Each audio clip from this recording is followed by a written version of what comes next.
Chapter 150. We provide you with wonderful novels to read. Come on, brother. We don't have anything good to serve you at home. Here are some pancakes we just baked. Eat them while they're hot. The woman came out again and poured hot water and a delicious pancake with some minced meat for the man.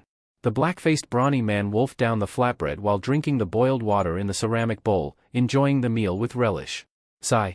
I've been to so many places, but this is the only place where I live the best. After he finished 2 pancakes, he still wanted more. The woman saw it and went into the house to get him another pancake.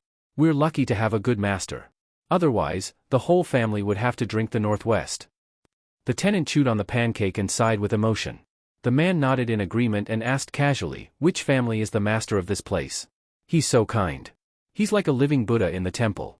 I've been to a lot of places, and the tenant farmers there all want to curse the main family. You don't know this, but the master of this place has a great background. Have you heard of the county chief of Hu County? Our master's wife's husband bought this manor from her, and the people in the manor are living a good life now. They can eat some minced meat every few days, unlike in the past.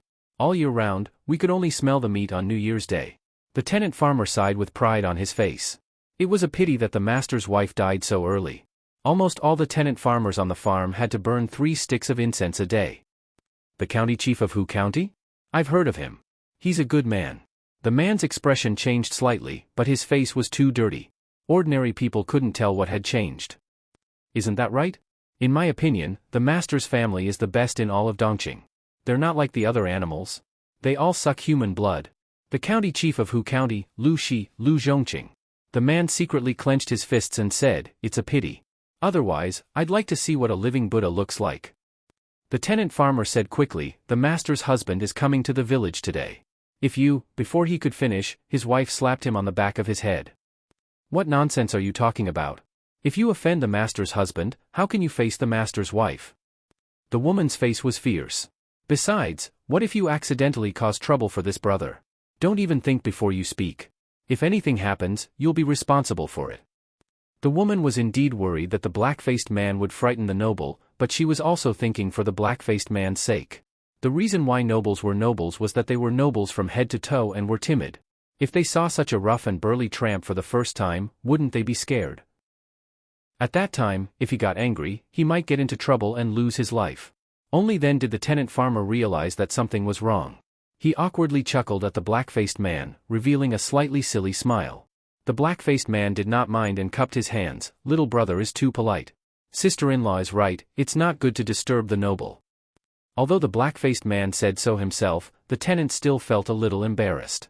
Coincidentally, the head of the manor came from outside the fence. He could hear him shouting from afar, "Taizhu, do you still have your fishing rods?" The tenant craned his neck curiously. When he saw it was the head of the manor, his face showed some confusion. "What's wrong, sir?" The master's husband said he wanted to go fishing with his friend. "There are no fishing rods in the village, right? Quick, take them out and use them." The tenant farmer was dumbfounded and mumbled, "The master's husband is such a precious person. It's not good to use my fishing rod, is it?" The head of the manor said impatiently, "I told you to take them out, so take them out. Don't talk so much. It's not like I won't return them to you. I don't care about the fishing rod." The tenant farmer put down the half-eaten biscuit and got up to get a bunch of things from the house, including a variety of fish baskets and bait he made himself. "Do you want to send them to the master's husband now?" "Of course." The head of the manor said, "Also, call 2 people who can swim to protect the master's husband in case something happens. Everyone is busy with farm work now. Where can we get people in such a short time?" The tenant farmer mumbled. The black-faced man rubbed his hands nervously and stammered. Should I go with him? I know how to swim. I can hold my breath in the water."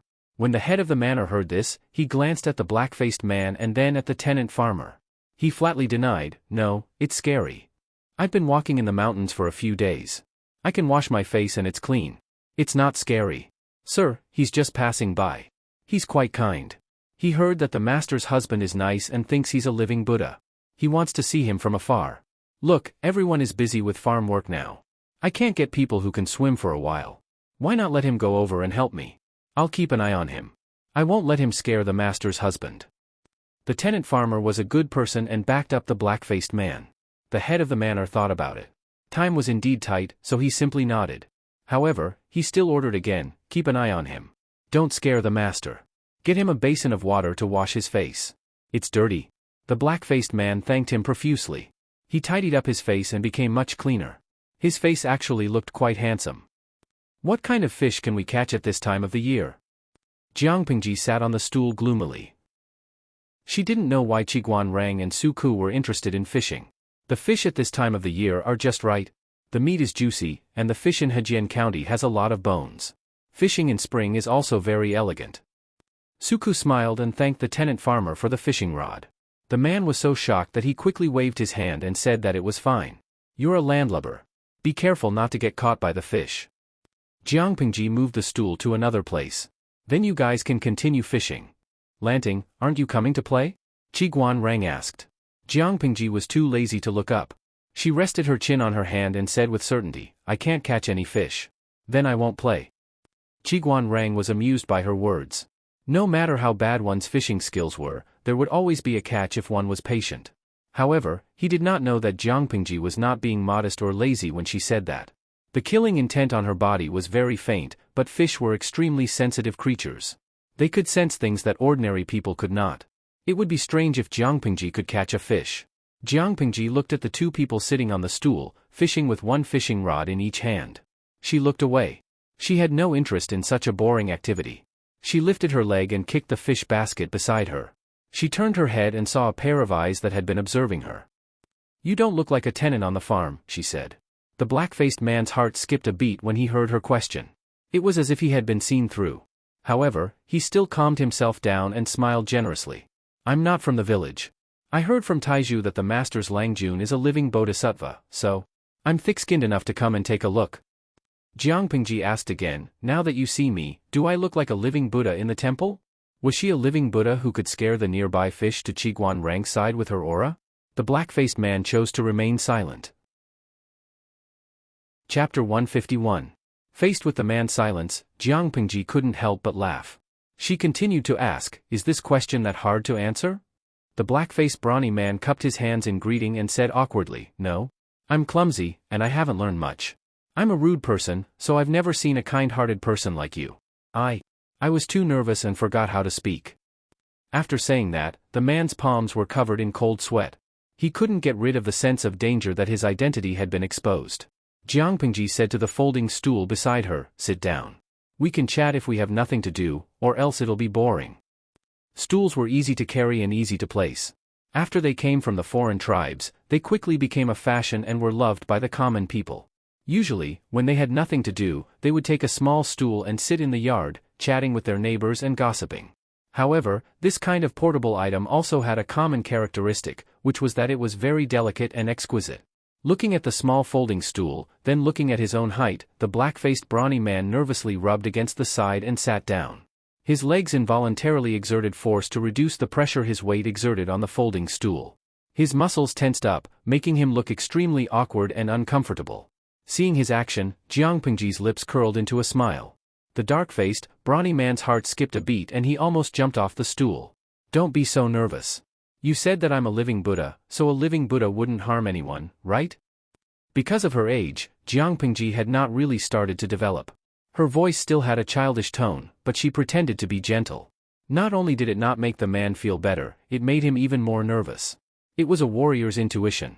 Lang Jun, you must be joking. You're so cute. Why would you harm anyone? The man was so nervous that he stuttered. His back was already covered in cold sweat. His forehead was also sweating, and his hands were shaking uncontrollably. Not necessarily. Jiang Pingji picked up a pebble from the ground and threw it into the water skillfully. The pebble bounced 3 times on the surface of the water before falling into the water. I heard from my father that there's an in-law in Meng County in Song Prefecture. Their child is really cute. He looks like a girl, and if he wears women's clothes, he'll be able to outshine everyone else. Have you heard of it? The black-faced brute's heart skipped a beat. Not only did he have to suppress the flames of hatred burning in his heart, but he also had to control his expression to avoid giving himself away. He laughed dryly and said, this lowly one is just a homeless refugee. Who doesn't cover their nose and hide far away when they see me? I've already eaten 1 meal today, so how could I have the chance to hear about the matters of the nobles? So you haven't heard of him? That's a pity. I was going to say that you might be able to meet him someday. Jiang Pingji shook her head pitifully. Her last words made the black-faced brute clench his fists, and his thick lips moved uncontrollably. She seemed to be blind and did not notice the black-faced brute's abnormality. One of her hands was skipping the pebble in the water, and the other hand was supporting her chin on her knee. I originally thought that a man looks like a girl was just a rumor. No matter how beautiful a man looks, he's still a rough man. He can't be compared to a real girl. I didn't expect to see him in person 2 days ago, and he's even more beautiful than a fairy. The black-faced brute had mixed feelings. He was afraid that Jiang Pingji would see through his identity. He was ecstatic that he had found Meng Liang's whereabouts, but he was also furious. His hatred almost made him lose his mind. But in the end, he regained his senses. They were in Hejian County, and since the person in front of him was Lu Shi's son, there was no way he could do anything to him. Meng Liang was hiding in the Lu's house, which was indeed a difficult task. If he acted rashly, he was afraid that he and his brothers would be killed. Because of his emotions, his voice was a little hoarse. He said with difficulty, "This lowly one is afraid." "Afraid of what?" Jiang Pingji smiled and patted the man's left shoulder with the back of her hand. She said in a flirtatious tone, "You can come to see me, a living bodhisattva, out of curiosity. Why don't you have the curiosity to see a real fairy?" The black-faced brute was dumbfounded. The conversation between the two was very quiet. Qiguan Rang and Suku were fishing more than 20 meters away, so naturally, they could not hear what they were talking about. But Qiguan Rang was a smart man, and Suku was a reserve soldier who was about to evolve into a smart man. The two of them were not easy to deal with. They could not hear what the two were talking about, but it did not stop them from guessing. Smart people had that kind of confidence. "I'm really worried for the county military chief. Lanting is starting to be naughty again." Qiguan Rang stared straight ahead. He did not even turn his neck. He looked straight ahead, as if he was very serious about fishing. Suku wanted to complain, but Jiang Pingji was his superior, and she had super sharp ears. It was hard to guarantee that she would not hear him from such a distance. "How do you know that is the county military chief that Lang Jun is looking for?" Suku's lips moved slightly. His voice was as soft as a mosquito, so only he and Qiguan Rang could hear him. Even if he is not the county military chief, he must be one of his followers. Otherwise, look at your Lang Jun. Why would she smile so confidently? She looks more like a cat that is trying to suppress a mouse and pretending to be kind. One who is unaccountably solicitous is hiding evil intentions. Suku was silent. Qiguan Rang was right. His Lang Jun did not like to do meaningless things because it was a waste of time. Once she showed interest, it would only prove that the other party was beneficial to her, and that it was worth her time. Other than that, Qiguan Lang Jun does not have his own judgment? Suku asked. Even though he knew that Qiguan Rang was also someone that his Lang Jun had her eyes on, he could not help but want to find out more about him. Qiguan Rang did not get angry at Suku's provocation. Instead, his eyes flashed with a hint of mockery. "Didn't you notice that the big brute is sitting right next to Lanting? If he was a real refugee, how would he have the guts to sit next to the son of a noble family? Even if Jiang Pingji allowed it, a normal person would not dare to sit with the other party out of fear and apprehension to avoid getting into trouble." When Qiguan Rang mentioned his name, Suku suddenly realized something. His hand that was holding the fishing rod stopped. The fish that was about to take the bait was startled and swam away. After a while, Suku hung the bait on the hook again and continued to talk in a low voice. "Qiguan Langjun's eyesight is indeed admirable. I now understand why Lang Jun likes you so much." Qiguan Rang pursed his thin lips and said, "I think that Lanting has already guessed the other party's identity when they first met." Huh? Chapter 152. Suku heard his words and raised his eyebrows. Does that mean that Qiguan Lang Jun was once a victim? Qiguan Rang strangely chose to remain silent. He was indeed a victim, but he still did not know how Suku knew so much just by meeting him. However, Qiguan Rang vaguely knew something after witnessing this person trick the county commandant. That person's eyes could truly be said to be able to see through the finest details. Suku smiled and said, "It's a good thing that Lang Jun is so capable. At least he won't be deceived by the scoundrel and will be able to catch him in the act. However, there are pros and cons to this. This will inevitably make him stubborn and hard to persuade." Too much trust in her own eyes and judgment. To put it bluntly, she was conceited. If the opinions of others went against her, the result would be gratifying. Logically speaking, such an overly conceited person was not a good candidate because the people under him would have a headache. If he disagreed with her and neither of them could convince the other, then who would give in the end? Qiguan Rang listened carefully and asked in a low voice, "If that's the case, aren't you worried about yourself, Xiaoyu?" Suku said, "Even so, the advantages outweigh the disadvantages. Lang Jun may be conceited, but he still knows his limits. If someone disagrees with him, they still have to be reasonable. He still listens to other people's opinions. Other than that, Lang Jun doesn't like to interfere in areas that he's not good at. This is much more likable than those idiots who want to criticize others. After saying this, Suku added, moreover, even if that's not the case, Ku's slave contract is still in his hands. I can't fly away even if I have wings. The earlier I accept my fate, the earlier I get rid of unnecessary worries. Otherwise, I'll worry about nothing and make myself uncomfortable. When Qiguan Rang heard the words, slave contract, he was stunned for a moment. He did not expect Suku to sell himself into the Lu residence. Suku's demeanor and aura were not something an ordinary servant could have. I was young and frivolous. I did something wrong and fell into a wolf's den. Suku sounded like he was complaining, but whether it was the expression on his face or the relaxed smile in his tone, it showed that he was not angry. For a period of time, I was so scared that I couldn't sleep at night. Qiguan Rang furrowed his brows and said, although Lanting's temperament is strange, her way of doing things is still considered proper. How can she scare you? I didn't say that Lang Jun was scared. Lu Shi's poisonous gaze from that day was still a frequent visitor to his nightmares. The two of them chatted in low voices. Their voices were as soft as the buzzing of a mosquito and could not be heard from a few steps away. No matter how good Jiang Pengji's hearing was, her mind and attention were not on the two fishermen. Meng Hun, the black-faced brawny man in disguise. He tried his best to bring the topic back to Meng Liang, but Jiang Pengji acted as if she didn't realize it. She just chatted with him and asked him about the interesting things she had seen along the way. The topic went around in circles, but Jiang Pengji still held the initiative. In the end, she suddenly sent an invitation to Meng Hun, her eyes sincere and earnest. It's not easy to measure so much land with one's feet in the short span of 100 years. I'm a little envious. He had been trapped in Hejian County since he was young and had never been to other places. The Central Plains is so vast. I really want to see it. Looking at Jiang Pengji's longing and innocent expression, Meng Hun suddenly saw his daughter. She used to complain to him about being trapped in the inner courtyard. She couldn't gallop like him, couldn't risk her life for the family, and couldn't build a career. He twitched the corner of his mouth and said bitterly, Lang Jun, you haven't experienced any hardships. The outside world is full of barren hills and unruly rivers. Even if you stay at home, disaster will fall from the sky. Leaving home, leaving your homeland, it's even harder to move. You have to eat and sleep in the open every day. It's so hard. There's always a first time for everything. You can't give up your desire to go out just because of this, right?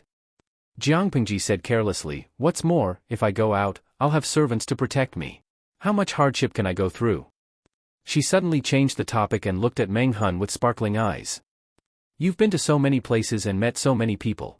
You must have accumulated a lot of experience. I can see that you're tall and strong.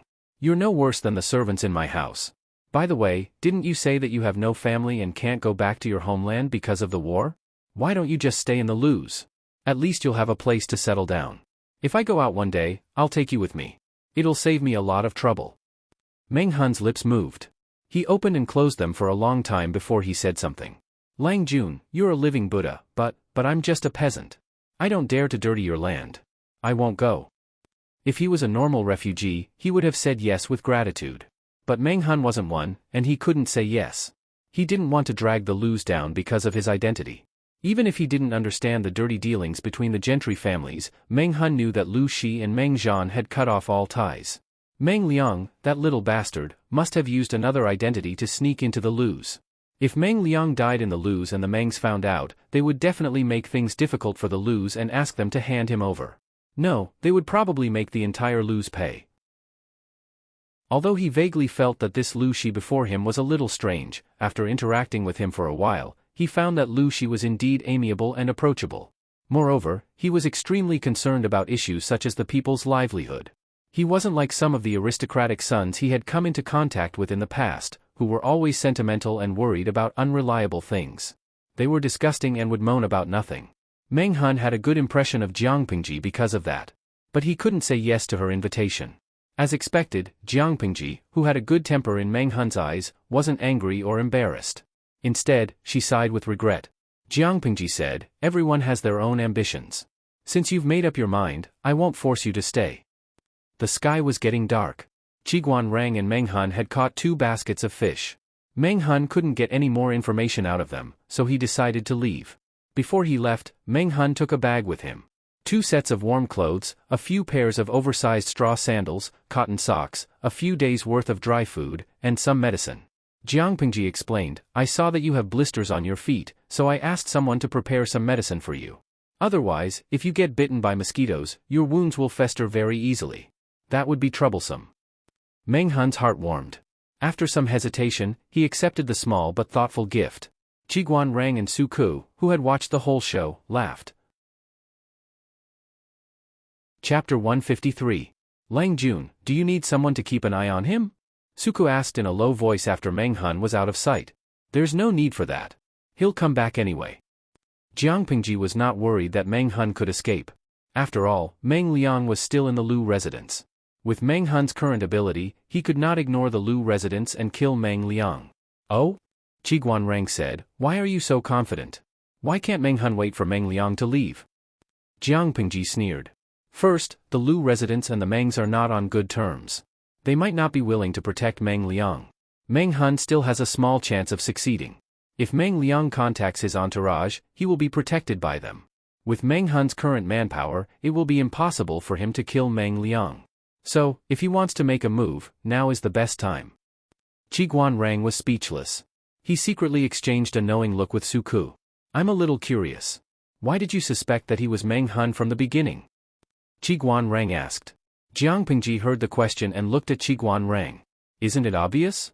I didn't suspect that he was Meng Hun. I was sure that he was from the beginning. Even if he deliberately disguised himself, his technique was clumsy and there were flaws everywhere. Qiguan Rang cupped his hands and asked, flaws? I wonder if Lanting can clear my doubts? I don't know if any of you have noticed, but the area between his thumb and index finger, that is, there are obvious calluses. That's the mark left behind by playing with weapons like swords, spears, swords, and halberds for a long period of time. He has the waist of a bear and the back of a tiger, and the muscles on his upper arms are knotted. His clothes are old and tattered. He looks like he's down and out. But because of that, his wounds are exposed. There are a lot of deep wounds. From the wounds, we can roughly determine what weapon caused them. After Jiang Pingji finished, she added, from this, we can determine the occupation of the other party. Other than that, although this person's toes have bloody blisters from walking, the marks are very fresh. They should have been made recently. The calluses on her feet are old and thin, which means that she once had a hard time. However, it didn't last very long. After that, the boots she wore were all soft and comfortable. Her living conditions improved a lot. Although there are calluses, they aren't thick. Not only that, he is literate. There are traces of painstaking practice on his right hand. If one started to practice calligraphy from childhood, even the most inattentive and crafty students would have their knuckles slightly deformed. The degree of deformity varied from person to person. However, although this person's fingers show signs of calligraphy practice, the knuckles are not deformed. This means that this person has been practicing calligraphy for about 19 or 20 years, and his body skeleton is more or less fixed. Jiang Pingji analyzed as she held out her right hand for them to see. Qiguan Rang and Su Ku were both dumbfounded. They could not help but stretch out their hands. There was indeed a little mark on their knuckles. In order for the two of them to hear her clearly, Jiang Pingji slowed down her speech and tried her best to explain the content in detail so that the two of them would not be able to make sense of it. But even so, after listening to her analysis and the final conclusion, they were even more dumbfounded. Suka's eyes were filled with shock. He asked after a long time. Lang Jun, you said, you knew the identity of the other party as soon as they met? Does this mean that you have already thought so much when you first saw him? He swallowed nervously. If that was the case, wouldn't it be a little too scary? Something like that. Jiang Pingji shrugged nonchalantly. She had stood out among so many genetic warriors. How could she not have some concrete evidence? Qiguan Rang looked down and said, what's so surprising about that? I have also heard that Master Yuan Jing of Langia is proficient in the art of Qi Duanjia and is also proficient in physiognomy. Not only can he tell the origin of the person as soon as he sees him, but he can even predict what happened before and after. It's amazing. As soon as Su Ku heard that, a lot of rumors about the demon Yuan Jing of Langia floated into his mind. When he put the two of them together, he suddenly felt that compared to him, his Lang Jun seemed to be in the category of a normal human being. He had not become a demon or a demon. Jiang Pingji secretly glanced at Qiguan Rang with a hint of warning and sharpness in her eyes. She still remembered that in her previous life, she had retired from the first echelon of genetic warriors and entered the military to serve as a normal soldier. Her ability was gradually known by the people around her. She had long gotten used to the strange looks and the fear and alienation of the people around her. Suku was not a big deal. Did she need Qiguan Rang's help to ease the atmosphere? The sky was getting darker. It was time for Jiang Pingji to return to the loos. Suku had to busy himself with the farm, so he naturally could not follow her. Jiang Pingji's face was still cold when she got into the carriage. Qiguan Rang clicked his tongue and patted Suku's shoulder. "Young man, good luck." Suku was confused. What the hell was with Qiguan Rang's pitiful expression? Jiang Pingji felt that the carriage was already moving. She said coldly, "Next time, you don't have to be a busybody." Qiguan Rang shook his head disapprovingly and said meaningfully, "Lanting, that's not right." "What's wrong?" Jiang Pingji's mood was slightly bad when she thought of some unpleasant memories. "Lanting, do you know what it means to be a ruler?" Jiang Pingji squinted her eyes and looked at him with a complicated expression. "Continue." Qiguan Rang continued, "You can't be stubborn and refuse to listen to others. It's important to open up a wide range of opinions. You can't lose yourself.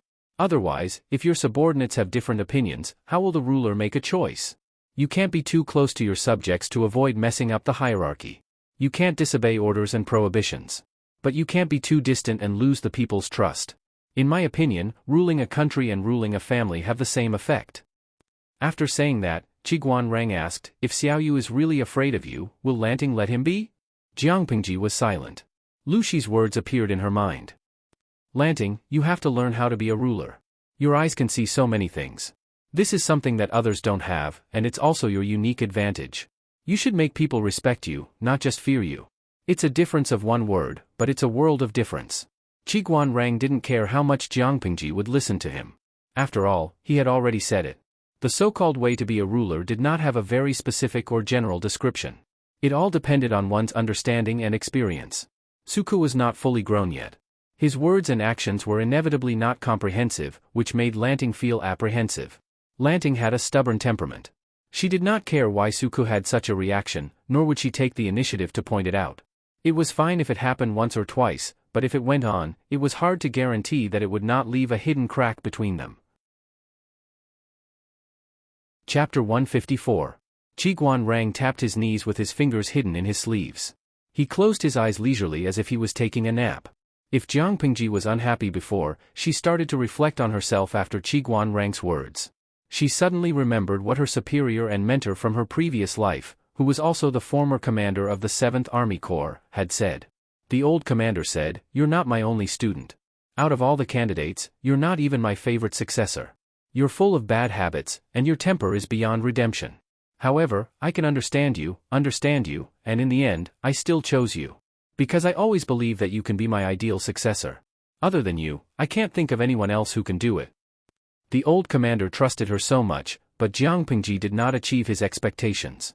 She did not even know why she could not do it. "The way of the superior is to rule the inferior," Jiang Pingji murmured. She seemed to understand something. Qiguan Rang was moved by her expression, but he had to pretend that he did not care. Lanting can choose to hide some things, but there are some things that cannot be left unsaid. This will only increase the gap between people. No matter how good their relationship is, no matter how loyal they are, they can't withstand this kind of torture. It's lucky that Xiaoyu hasn't realized it yet. Qiguan Rang did not know if Suku was too young or too slow to react. How could he make such a low-level mistake? However, everyone was a saint, and everyone made mistakes. It was okay to make mistakes, as long as they could make up for it. It was scary to make a mistake without realizing it. Fortunately, Qiguan Rang admired both Jiang Pingji and Suku.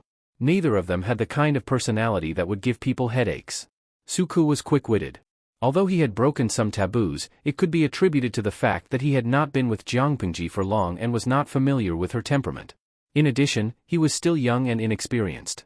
Qiguan Rang was confident that he could make up for these mistakes slowly. As for Jiang Pingji's state, it was even more than he had expected. Jiang Pingji snapped out of her trance and looked at the person beside her. "Why are you telling me this?" Qiguan Rang told the truth. "I just think that Lanting needs to be enlightened. If Lu Shi's ambition was merely to become a national treasure and a pillar of the country, then the other party naturally did not need to know how to control it. However, Qiguan Rang felt that this person's ambition was the complete opposite of his harmless appearance. However, it was far from enough just to have lofty aspirations. Without the corresponding conditions, it would be difficult to achieve great things in the end. Lu Shi was smart enough, and his ability to read people was terrifying enough. Whether it was in terms of breadth of mind or courage, he seemed to be the most satisfactory person he had ever met. However, the most important thing was that he was not good enough. He could even be considered clumsy and failed. Jiang Pingji could not help but roll her eyes. However, he still said to Qiguan Rang, "I'll thank you in advance for today's matter. I'll treat you to a formal feast next time when I have time." In response to Jiang Pingji's words, Qiguan Rang's reply made the smile on her face freeze, because he said, "Even though I haven't known Lanting for long, I understand the principle that those who are unaccountably solicitous are hiding evil intentions. Even if you're treating me to a banquet to thank me, the purpose behind it is definitely not as simple as just thanking me." Qiguan Rang unceremoniously exposed him. Jiang Pingji was speechless. Had her reputation become that bad? Did she have to be so jittery? She had only shown a little goodwill, and the other party was scared witless and defensive? She did not know that Qiguan Rang had already labeled her as a scheming boy after witnessing her trick the pitiful captain. However, despite his complaints, Qiguan Rang's alertness and vigilance were still commendable, because she really did not have good intentions. Jiang Pingji said, "You can't say that. Gratitude is the main priority." Qiguan Rang lazily lifted his eyelids and looked as if he had expected it. "Then what's the main priority?" Jiang Pingji hesitated for a moment, then finally revealed her plan. "The little bastard Meng Liang who stays in the Lu residence suffered a loss at my mother's side. Now he wants to get close to me to arouse my mother's pity and love. But this person has always been ignorant and incompetent. He doesn't have any skills, but he is very good at leading bad people. Wenjiang, do you think I should take the bait?" Qiguan Rang felt pity for Meng Liang. What does Lanting plan to do? He's a playboy. He's good at a few things: eating, drinking, whoring, and gambling. Meng Liang is not a fan of good food, nor is he a good drinker. He only has a soft spot for women and gambling. If he wants to kidnap me, a place like the southern brothel is not suitable. The perfume on my body will be easily exposed, and my mother will hate me. So, Qiguan Rang said, so he will most likely urge you to go to the gambling house. I also hope to go to the gambling house. It will be easier for me then, and then? The gambling house is a place where good and bad people mingle. Do you think Meng Hun will take advantage of this great opportunity to kidnap Meng Liang? Qiguan Rang was speechless. Could he say that he had already understood Jiang Pingji's plan? If Meng Liang really did urge Jiang Pingji to go to the gambling house, that place would not only be chaotic, but it would also be easy for news to spread. How could Meng Hun not think of a way to ambush and kidnap Jiang Pingji? More importantly, Meng Hun would not kidnap Jiang Pingji because he was indebted to her. As long as Jiang Pingji returned to the Lus as if nothing had happened and ordered a servant girl to pretend to be the lady's maiden to leave the Lus, Meng Liang's disappearance and even death would have nothing to do with the Lus. Meng Hun and his men would be the ones to blame. Then, she would contact Meng Hun in secret under other names. She would explain the benefits involved and force Meng Liang to write a letter asking for the grain. When the grain was in her hands, Jiang Pingji would kill Meng Hun and his men in the name of cleaning up the bandits. Their identities would be hidden. On the surface, she would be the one avenging Meng Liang. How could the Mengs not show any gratitude to their benefactor? If they cleaned up the loose ends, the Mengs would only find out that Meng Liang was captured and killed by Meng Hun. The Lus would never get involved. What an affectionate and righteous woman. She wiped out the bandits, maintained the peace, and avenged the Mengs, the Lus, for their son's death. Her generosity was admirable. Not only that, Meng Hun and his men would be grateful to Jiang Pingji for taking them in when they were in danger. It was all a trap. He had seen shameless people, but he had never seen someone who treated shamelessness as a virtue. What made him feel even more helpless was that Qiguan Rang liked shameless people. He could already foresee how poor Meng Liang would be played to death. It doesn't matter if Meng Liang is dead or not. What matters is the grain. How much do you think I should ask the Mengs for? Before Qiguan Rang could answer, he heard a crisp beeping sound. Chapter 155. The system's cheerful voice traveled into her ears. Yo! Did the host miss me? Jiang Pingji said mercilessly, no. Without you, I don't know how peaceful my ears would be. After the system's upgrade, it seemed to have become more humane and thick-skinned. It wasn't like before, when it would whine when it was choked. After the upgrade, the system understood that it was its host, and they couldn't be separated. No matter how much Jiang Pingji disliked it, she needed it. As an omnipotent system, it could fulfill all of its host's ambitions and wishes. Jiang Pingji dealt with Qiguan Rang while she asked the system, you said you needed 12 hours to upgrade, but why do I feel like you've been upgrading for almost 24 hours? I thought I'd have to stream today as usual. The system said evasively, the estimation of the upgrade time was wrong, so it took more time than expected. Jiang Pingji laughed in her heart, but she didn't continue to ask about it. Instead, she asked something else. You said you've upgraded once. You can't be as useless as before, right? Jiang Pingji never hid her disdain for the system. The system had been sad many times because of it. Tell me about it. If you're still as useless as before, I think you should upgrade again. Time isn't a problem. You can upgrade as long as you want. Being ridiculed so mercilessly by her, the system became unhappy again. The system said proudly, you ignored me yesterday, but you might not be able to reach me today. Listening to the system's tone, Jiang Pingji seemed to be able to imitate its proud expression. Oh? Tell me about it? I want to know to what extent a useless system can be upgraded. The system suppressed its urge to explode. It pretended to cough twice and cleared its throat. Then the host should listen carefully. In order to provide a more complete and convenient service for the host, the upgrade added a humanized emotion section. This will make it easier for us to communicate. To increase the host's popularity as a streamer and increase the viewability of the stream, the real-time task section has also been added. The real-time task section? Jiang Pingji frowned in her heart, but she didn't show any signs of abnormality. The system said excitedly, the system will analyze the people and things that the host has experienced in real time and issue temporary missions from time to guide the host to integrate into this era more perfectly. When the host completes the missions perfectly, the host will receive additional rewards.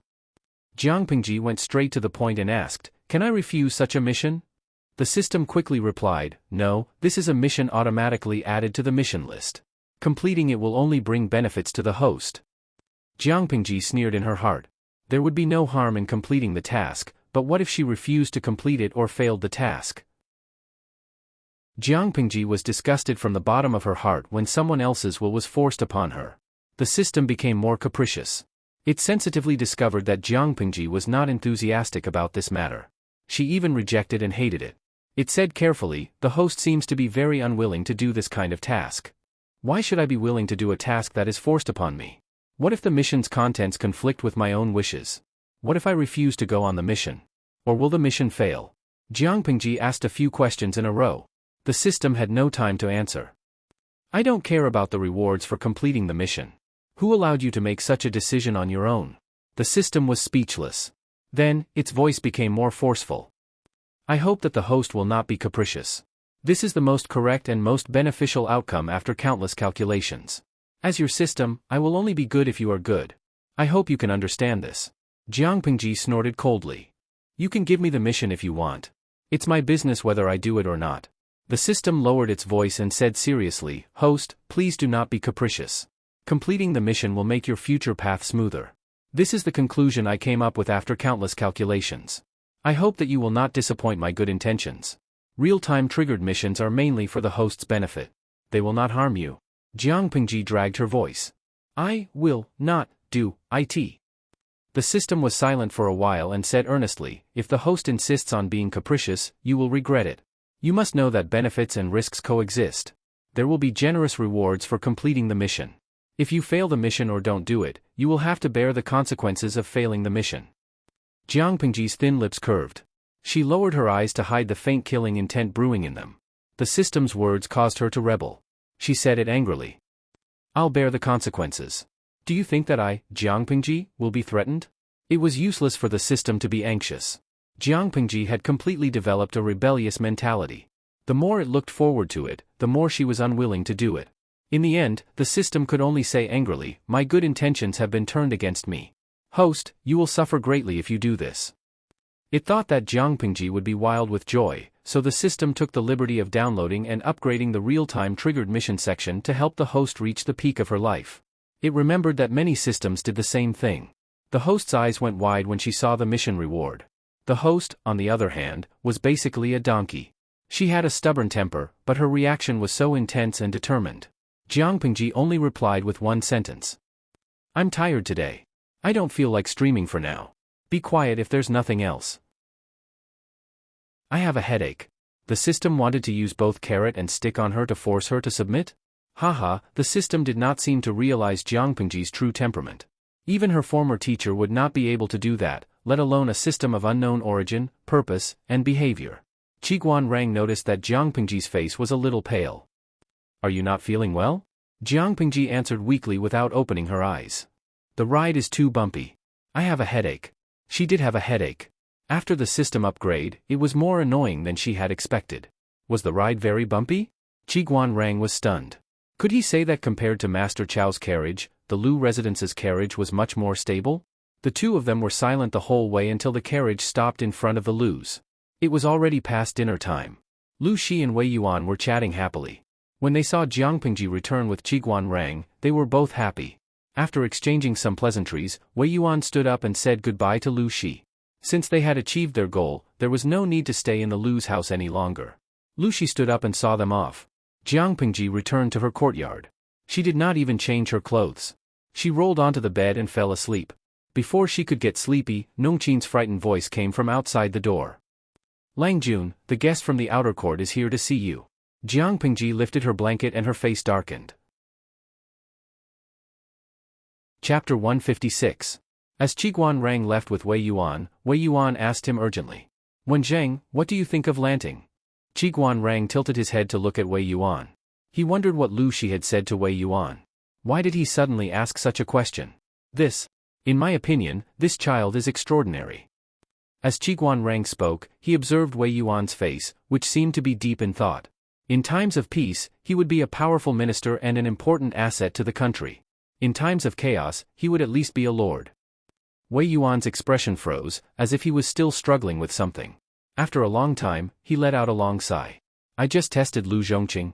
I'm afraid the current situation. Wei Yuan was not Jiang Pingji.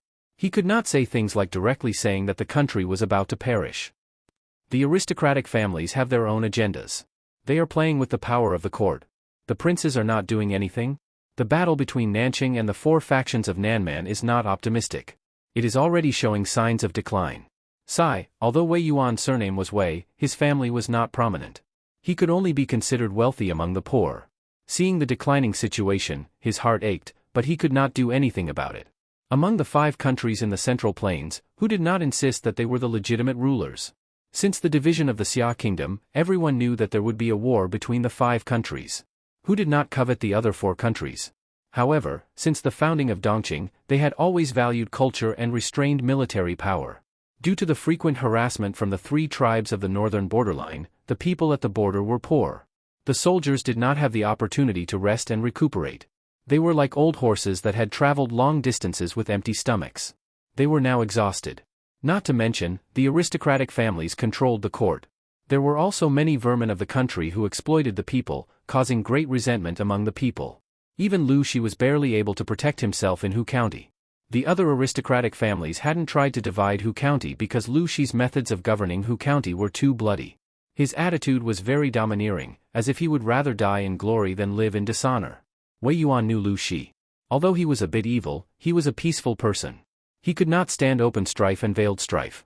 He was forced to do this because he had no other choice. Wei Yuan sighed. If Nanqing could defeat the 4 factions of Nanman, we would have a chance to breathe, but it was better to be a dog in prosperity than a man in chaos. If they could live a peaceful life, no one would want to live every day with blades, spears, swords, and halberds, for fear that one day they would lose their lives. Qi Guanrang was not as emotional as Wei Yuan. He said calmly, Master Gongqiao, you must know that the world is divided after a long period of union, and united after a long period of union. Now that the 5 countries are not giving way, chaos is only a matter of time. It's all the same whether it's earlier or later. Wei Yuan's expression was one of helplessness. Although that was what he said, he still found it hard to accept. After all, the current situation was not only inevitable, but also human greed. Those high and mighty aristocratic families didn't care. Regardless of whether it was a chaotic era or a prosperous era, it wouldn't affect their wealth at all. It was just that the common people were pitiful. It was difficult for them to leave their homeland, but once the flames of war spread, they could only leave their homes. He, Wei Yuan, was just a teacher with no background. No matter how anxious he was, he could only watch helplessly. There was nothing he could do. Qi Guanrang continued, Mr. Gongqiao just asked Rang how Lanting was. Is County Chief Lu's intention? Wei Yuan scowled.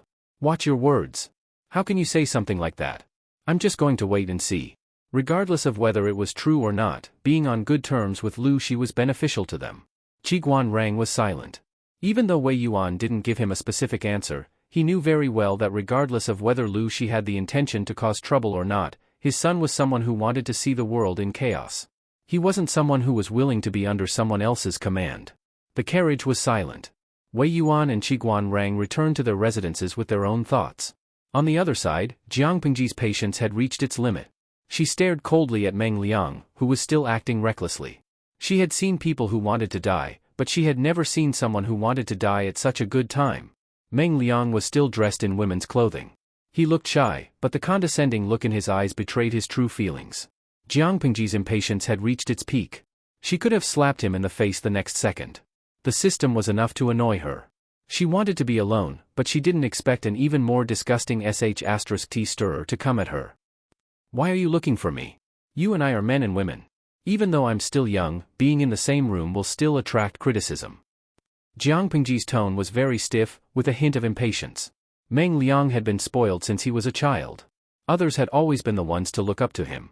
When had he ever had the chance to observe others? He didn't realize how bad Jiang Pingji's mood was. Even if Meng Liang was there to build a relationship, Jiang Pingji should have taken the initiative to flatter him. Does Cousin Lanting not like me? Other than the first time I came to the Lu residence, I haven't seen you at all. Jiang Pingji took a deep breath. Cousin, you're almost 15 years old. Men and women should be different. Why would I look for you for no reason? What a boring blockhead. Meng Liang secretly spat and said, even so, it's not a bad thing for cousins to be a little closer to each other. Plus, I'm here alone with a few servants to visit my aunt. I'm not familiar with the place and the people. It's boring. If that's the case, why do you want to see me? Jiang Pingji couldn't be bothered to feign civility. She went straight to the point. She was not in a good mood at the moment. Since someone had come to get into the muzzle, if she did not vent her anger, wouldn't she be even more sullen? Meng Liang's cheeks were red. He asked quietly, does Lanting know any fun places here? Jiang Pingji clicked her tongue in her heart. What fun places could there be in this ancient era that was so backward? But she still said indecently, there are fun places, but you're a woman. It's not convenient for you to go. She had made it so clear. Meng Liang was an experienced player. How could he not understand what she was talking about? If it was any other time, he would have just teased her and asked her to go for a walk. But he was a woman now. It was not appropriate for him to be too enthusiastic. It was also not convenient for him to go to such places. Thus, he pretended to be coquettish. Cousin, do you hate me that much? How could you say such inappropriate things? Hypocrite! Jiang Pingji snorted in her heart. She suppressed the surging disgust in her heart. Seeing that Jiang Pingji didn't reply, Meng Liang was slightly unhappy. He had such a beautiful face, but someone didn't take the bait. Chapter 157. Meng Liang twisted the handkerchief in his hand and said awkwardly, I heard from a few servants that there is no curfew in Hejian, and it's very lively at night. It's rare for me to be here, so I want to go and have a look. But my aunt isn't feeling well, and my uncle is busy with work. If I go out alone, wouldn't my reputation be tarnished if I run into some hooligans? That's why I'm here to look for you. Jiang Pingji smiled coldly. Since he was asking for it, he couldn't blame her for being ruthless. Besides, which noble lady didn't have servants around her when she went out to play? How pretentious! She said awkwardly, but you're a woman after all. If you go out with me like this, people will gossip. What if your reputation is ruined? If you're really bored, I can let the maidservants play with you in the yard. If you go out? Meng Liang secretly gritted his teeth. He didn't expect Lu Shi to be such a sanctimonious hypocrite. He was already tempted, but he had to pretend to be inviolable and say that he was doing it for his sake. Meng Liang planned to continue persuading her, but he was even more depressed. If he was in Meng County in Song Prefecture, anyone would flatter him. He could even ask someone to kneel down and lick his toes. But who was Lu Shi? He dared to act pretentious in front of him. Meng Liang couldn't help but feel resentful. He blamed half of it on Lu Shi, who didn't know what was good for him, and the other half on the manservant who came up with ideas. When he got back, he would kick the manservant who came up with such ideas. Before Meng Liang could respond, Jiang Pingji added another sentence. How about this? If you really want to go out to play, why don't you change into a man's attire? That way, even if people see you, they won't say anything. Jiang Pingji suggested seriously, if I see someone I know, I can say that you're a new friend. How about that? She put on an expression that said, I'm doing this for your own good, and said reluctantly, I'm afraid you don't know that I just broke off my engagement with the Wei girl. If people see me taking you out to play, people might spread rumors that Lai Shi is a fickle man, and that's why he broke off his relationship with the Wei girl. If that's the case, Lai Shi's reputation will be in jeopardy. What else could Jiang Pingji do? She was helpless. The corner of Meng Liang's mouth twitched as if he had just heard some stupid suggestion. Let him cross-dress? To think that his cousin could think of this. However, this was also a compromise. From Lu Shi's point of view, it was indeed a win-win solution. Not only could she protect her cousin's reputation, but she could also prevent herself from being gossiped about. Moreover, she could also help her cousin relieve her boredom. However, even though the idea was good, it depended on whether Meng Liang would agree to it or not. Although Meng Liang was a jerk and had a muddle-headed brain, he wasn't completely dumb. The world was big, but life was the most important. What if he was discovered by Meng Hun when he returned to his male attire? However, if he did not agree and missed this opportunity, it would not be easy to find a reason to drag Lu Shi out the next time. Jiang Pingji could tell that he was conflicted. She took the opportunity to remind him, "I'm wrong. You're so beautiful. If you disguise as a man, you won't be able to hide your femininity. It doesn't make a difference if you disguise as a woman? It's getting late. If you don't have any other instructions, I'll ask my servant to send you back to your room. When it gets dark, you won't be able to see your own fingers. It won't be good if you fall." Meng Liang was suddenly enlightened. How could he be so stupid? It was so dark outside. If he returned to his male attire and put on some makeup, who would recognize him? That Meng Hun was just a lowly captain, a dog that followed his father around all the time. That pair of dog eyes had only glanced at him a few times. All he had to do was put on some makeup. How could that Meng Hun recognize him in the dark? It seemed that he was overthinking things. He was so nervous about being threatened by a lowly servant. Meng Liang's heart calmed down. He smiled and covered his mouth with his handkerchief. "What's the rush, Cousin Lanting? I haven't been out much lately. I'm still in a daze after hearing your bold suggestion." Jiang Pingji smiled. Her tone was relaxed and a little indulgent. "If that's the case, I'll wait in the courtyard for you to change into male attire. Remember to ask the maidservants by your side to put on some heroic makeup for you, so that others won't recognize you if you look too feminine." Meng Liang was still smiling when he heard the first part of Jiang Pingji's words. When she said the second part, he couldn't help but feel gloomy. If it wasn't for the fact that Lu Shi didn't know who he was, he would have suspected that Lu Shi was mocking him for being a sissy. Meng Liang suppressed the anger in his heart. He put on a smile and walked away gracefully. As a new personal servant, Nongqin walked him to the door. When Meng Liang was out of sight, there was still some fear in her big eyes. She secretly heaved a sigh of relief and hurried back. Lang Jun, before Nongqin could finish, Jiang Pingji was already leaning lazily on the table. She flipped a fan in her palm. "Nongqin, go and prepare a new set of clothes for the manservant." "Yes." Nongqin swallowed back the question she was about to ask. When she came back with the clothes, Jiang Pingji pointed at the clothes with the fan and said to Nongqin, "You wear it." Nongqin was confused. She held the clothes and didn't know what to do. "What? Go out with me tonight and watch the monkey show." Jiang Pingji smiled meaningfully. Nongqin held the clothes and looked at her Langjun, blushing slightly. Because she was a personal servant, Nongqin had the right to know a secret. Her Langjun was a girl. When she first found out, she was stunned. But, even though she knew her Langjun was a girl, Nongqin still looked at him in a daze. In her eyes, there were thousands of men in the world, but none of them could be as charming as her Langjun. Just like that smile just now, it was actually somewhat sinister and awe-inspiring, bewitching to the point of not wanting it. Nongqin put on the manservant's clothes. The clothes were a bit loose. She wrapped layers of cloth in front of her chest to cover her features. She put on a layer of dark powder and trimmed her eyebrows. From afar, she looked like a delicate and pretty boy. Fortunately, I didn't pierce my ears. Otherwise, I would have been exposed. Jiang Pingji glanced at Nongqin and was slightly satisfied. She took Nongqin out to watch the show, not because she favored her, but because she was the only one who didn't have pierced ears. She wanted to take Suku out, but he was still in the farm, so she didn't want to. Nongqin was stunned when she saw Jiang Pingji was about to go out empty-handed. "Lang Jun, please wait.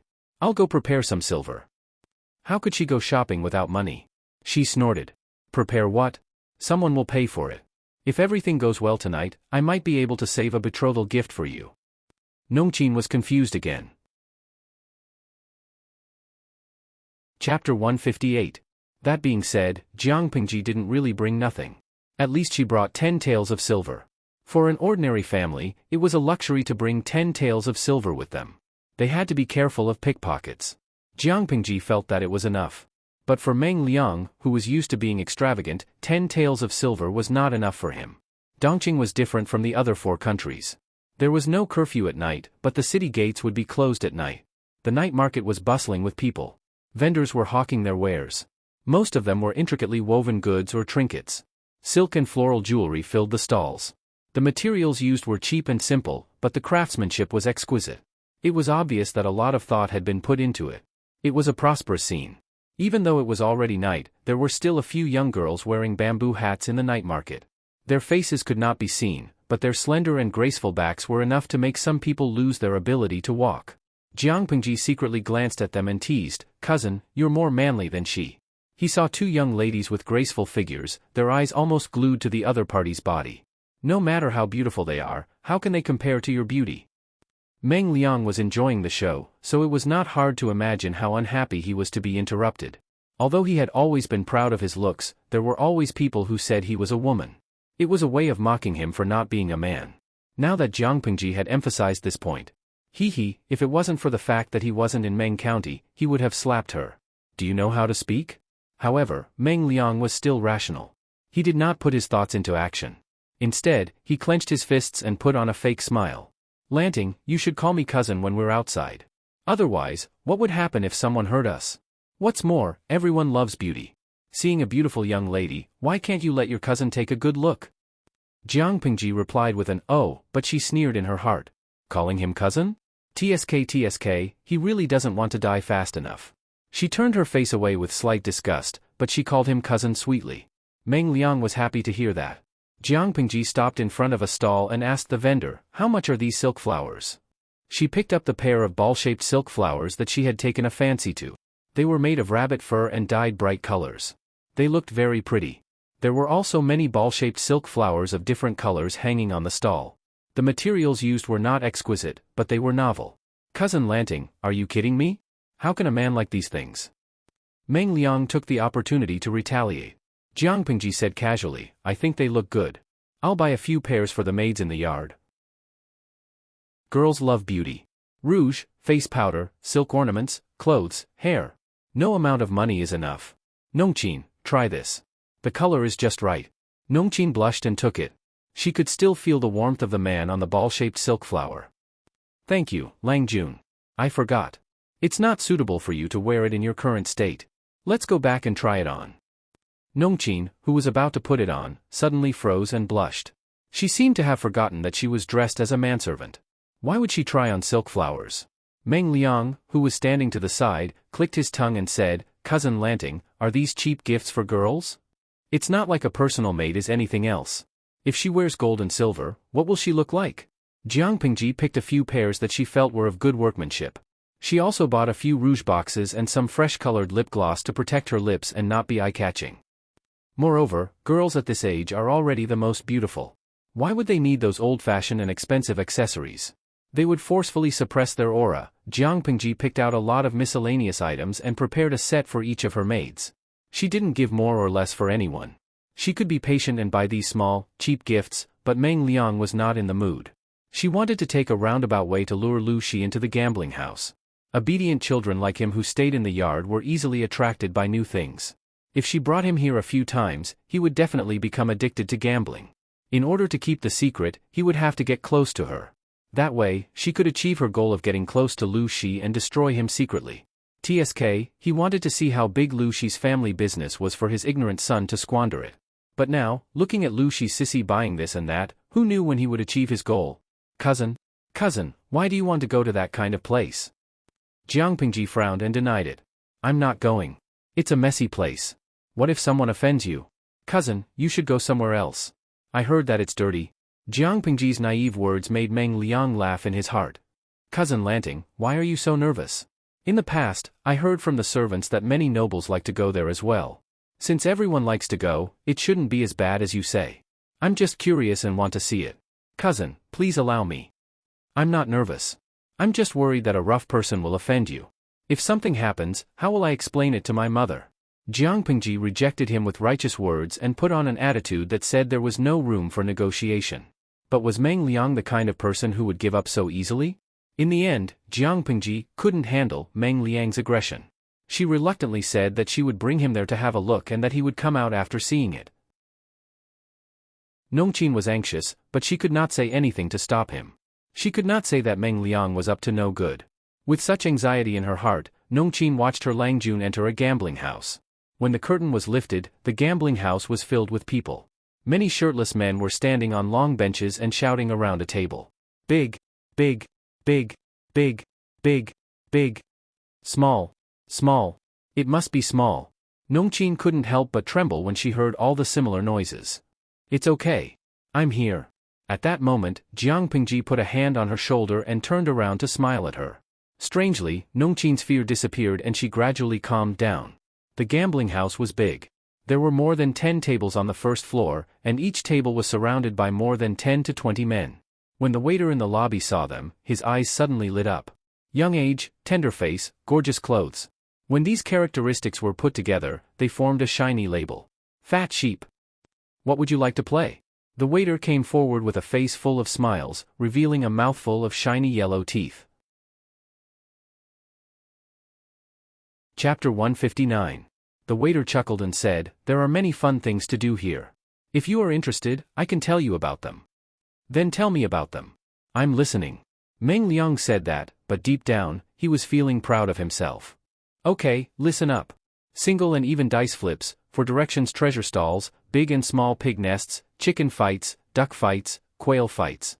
As if he was reciting the names of dishes, he recited more than a dozen different games without taking a breath, and even shouted at the end. "I'm not playing." Jiang Pingji interrupted him and turned to leave. The waiter was dumbfounded. The voice of the name list stopped abruptly. He didn't even have the time to stop her. But since she was already at the gambling house, how could Meng Liang let her leave without playing? "Cousin Lanting, since you're already here, why don't you play a few rounds before you leave? Besides, there's nothing fun outside." Meng Liang's face was full of smiles. He placed his hand on Jiang Pingji's shoulder and coaxed her to go back. Jiang Pingji frowned impatiently and said righteously, "Cousin, you said that you're just here to take a look. Why are you playing now? Gamblers don't have connections. This doesn't sound good. Cousin, don't be too curious." Meng Liang rolled his eyes. She was good at preaching, but she was just a fool who didn't know how to have fun. He let go of her shoulder and pouted. "Cousin Lanting, you want to leave, but I don't want to." Meng Liang decided to play the blame game. He was sure that Jiang Pingji wouldn't dare to leave a weak girl like him in a gambling house. In the end, Jiang Pingji had to stay, which made Meng Liang feel a sense of accomplishment. Although the waiter wanted to take advantage of a fat sheep, he was not blind. He quietly waited for them to come to a conclusion. Although he looked sincere on the surface, he had already begun to roll his eyes in his heart. What kind of place was a gambling house? It was a place that could make people rich, but it could also make them bankrupt. It was a place where they could sell their children and become a pimp. Even the god of fortune would be skinned alive if he came, let alone 3 naive kids who had never seen the world. There was a saying that went, "The one who enters is the boss, and the one who loses is the boss." The waiter only needed to coax the 3 of them in, and someone would suck them dry. Meng Liang curiously approached one of the tables. "What are they playing?" Those gamblers had just finished a round and were so excited that their brains were heating up. Those who had won were so excited that they were sweating profusely, while those who had lost looked like they were unlucky. There were even some who had lost too badly and were now in a daze, looking as if they had suffered a great blow and could no longer live. The waiter said, "This table is playing big or small. There are 3 dice in the dice cup, and after you shake them, you can choose big or small." The rules were simple and straightforward. Even people who had never played before could learn it quickly. Jiang Pingji glanced coldly at the gambling cup in the dealer's hand. At that moment, the lid of the gambling cup was not closed. She could see the 3 dusty dice. She raised her eyebrows and smiled. "Isn't it simple to bet on big or small?" The waiter smiled. "It is indeed simple and easy to earn. Otherwise, there wouldn't be so many people playing." Many gamblers thought that a 50% chance of winning was too much. That was why they took the first step, and then they were cheated. Of the 3 dice, 4 to 10 were small, and 11 to 17 were big. If the dice were 3 or 18, which meant that all 3 dice were 1 or 6, then the banker would take it all. Betting on big or small would lose, and the odds were 1 to 1. How dare they play such a childish game in front of her? "Cousin Lanting, what do you choose?" Seeing that a new round of bets was about to begin, the dealer had already finished shaking the dice and was about to place his bet. Jiang Pingji pretended to be righteous and refused to play, but Meng Liang was very confident in his charm. He acted coquettishly and succeeded in making Lanting's cousin take the first step. One of them chose big, while the other chose small. The results were delightful. The tail Jiang Pingji had left behind was taken by Meng Liang. "You've played. Can you leave now, cousin?" Jiang Pingji said unhappily. "What do you mean you've played? One tail is one tail. Cousin Lanting, are you really willing to let your money fall into someone else's pocket? If you don't want to play, I'll play. Cousin Lanting isn't short of money. Money can't buy my happiness. As long as I have fun, I don't care about anything else." Meng Liang refused to leave. He played another 2 rounds and won both rounds. Many gamblers were cheering. Jiang Pingji looked cold, but deep down, she was tempted. Meng Liang immediately fanned the flames. "It's boring to stand around. Why don't you play with your cousin for a while?" Jiang Pingji used Meng Liang as an excuse. But was she playing along with him or did she want to play? Meng Liang's eyes saw through the truth. Compared to Meng Liang's winning streak, Jiang Pingji was unlucky. She lost 5 times in a row and lost 5 taels of silver. Nongqin watched anxiously. What kind of people were there in the gambling house? You were the boss when you were rich, but you were worse off than your grandson when you lost money. Don't worry. My luck has always been good. Jiang Pingji played with the last tael of silver and smiled meaningfully. Others would win or lose based on luck, but Jiang Pingji purely depended on her willingness to win. Meng Liang saw that Jiang Pingji was starting to get into the groove. He smiled to himself and took his winnings to another table. "Do you still want to play, Lang Jun?" the dealer asked. "Of course." Jiang Pingji threw the last tael of silver to small. "Open." Jiang Pingji, who had lost 5 rounds in a row, suddenly won. Her bet was small. The odds were 1 to 1. Now she had 2 taels of silver in her hands. She placed the 2 taels on the small table. The dealer smiled. "You still want to bet small?" Because of the 8 rounds of small, many people placed their bets on big. Only Jiang Pingji still chose small. "Yes." The dealer took off the cover of the dice cup. 1, 3, 4, 8 points, small. She had 4 taels of silver in her hands. "I'll bet big this round." Jiang Pingji still placed all her taels of silver. The dealer took off the cover of the dice cup. 4, 4, 5, 13 points, big. She had 8 taels of silver in her hands. Again, big. She had 16 taels of silver in her hands. The dealer's expression was a little stiff. He smiled and said, "You're really lucky." Jiang Pingji was surprised. Was that considered lucky?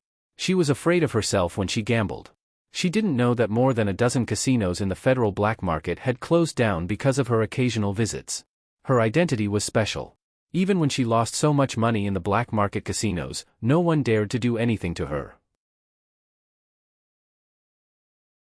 Chapter 160. From losing to winning, Jiang Pingji quickly won 256 taels of silver. Nongqin's eyes were wide open as she watched her win. How long had it been? She went from 1 tael to 256 taels. The dealer's palms were sweating. He secretly wiped his sweat and pretended to be calm. 256 taels of silver was a huge sum of money for a small or medium-sized casino. "Do you still want to bet this round?" Jiang Pingji looked down and said, "I wanted to pick the small one, but I won't bet for this round." Nongqin was confused. Her Lang Jun wanted to pick the small one. Why didn't he bet? The gamblers didn't have the same idea. They all bet on the small one with the intention of making a profit. However, Jiang Pingji knew very well that the dealer would take all in this round. Big or small was not allowed. Sure enough, it was a rare 3 sixes, a leopard. Although the dealer took all in, the dealer couldn't laugh because Jiang Pingji still won the next 2 rounds. It meant that Jiang Pingji only lost 5 taels, but she won 10-24 taels in the end. The dealer couldn't sit still anymore. He felt uncomfortable as if there were countless needles poking him under his butt. He found an excuse to say that he was going to the gambling house, but in fact, he went to the 2nd floor to look for the boss. According to Jiang Pingji's previous rules, the gambling house would be finished if she won another 2 or 3 rounds. The profits of the next few years would be gone. In a place like a gambling house, there were all kinds of shady methods. Otherwise, how could people lose all their money and eventually sell their children, and even use their wives to pay off the debt, letting them sell themselves to the brothel to pay off the debt? They made money from blackmail.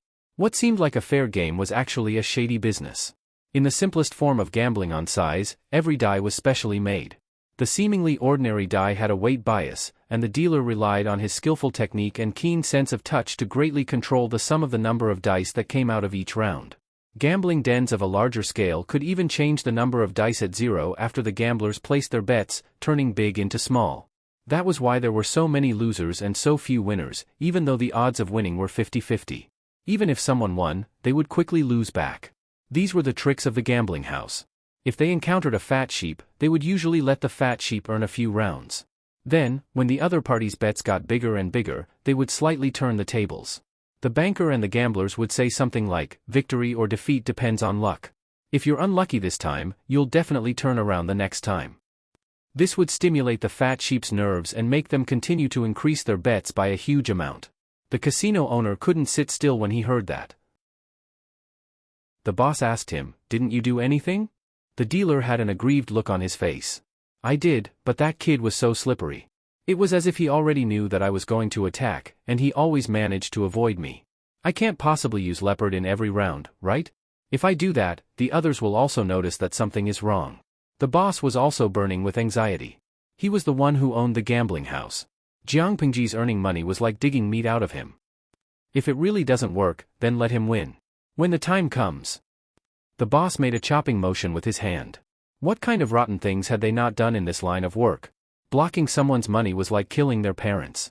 Jiang Pingji had earned so much money from him that her hatred had escalated to the level of killing her parents.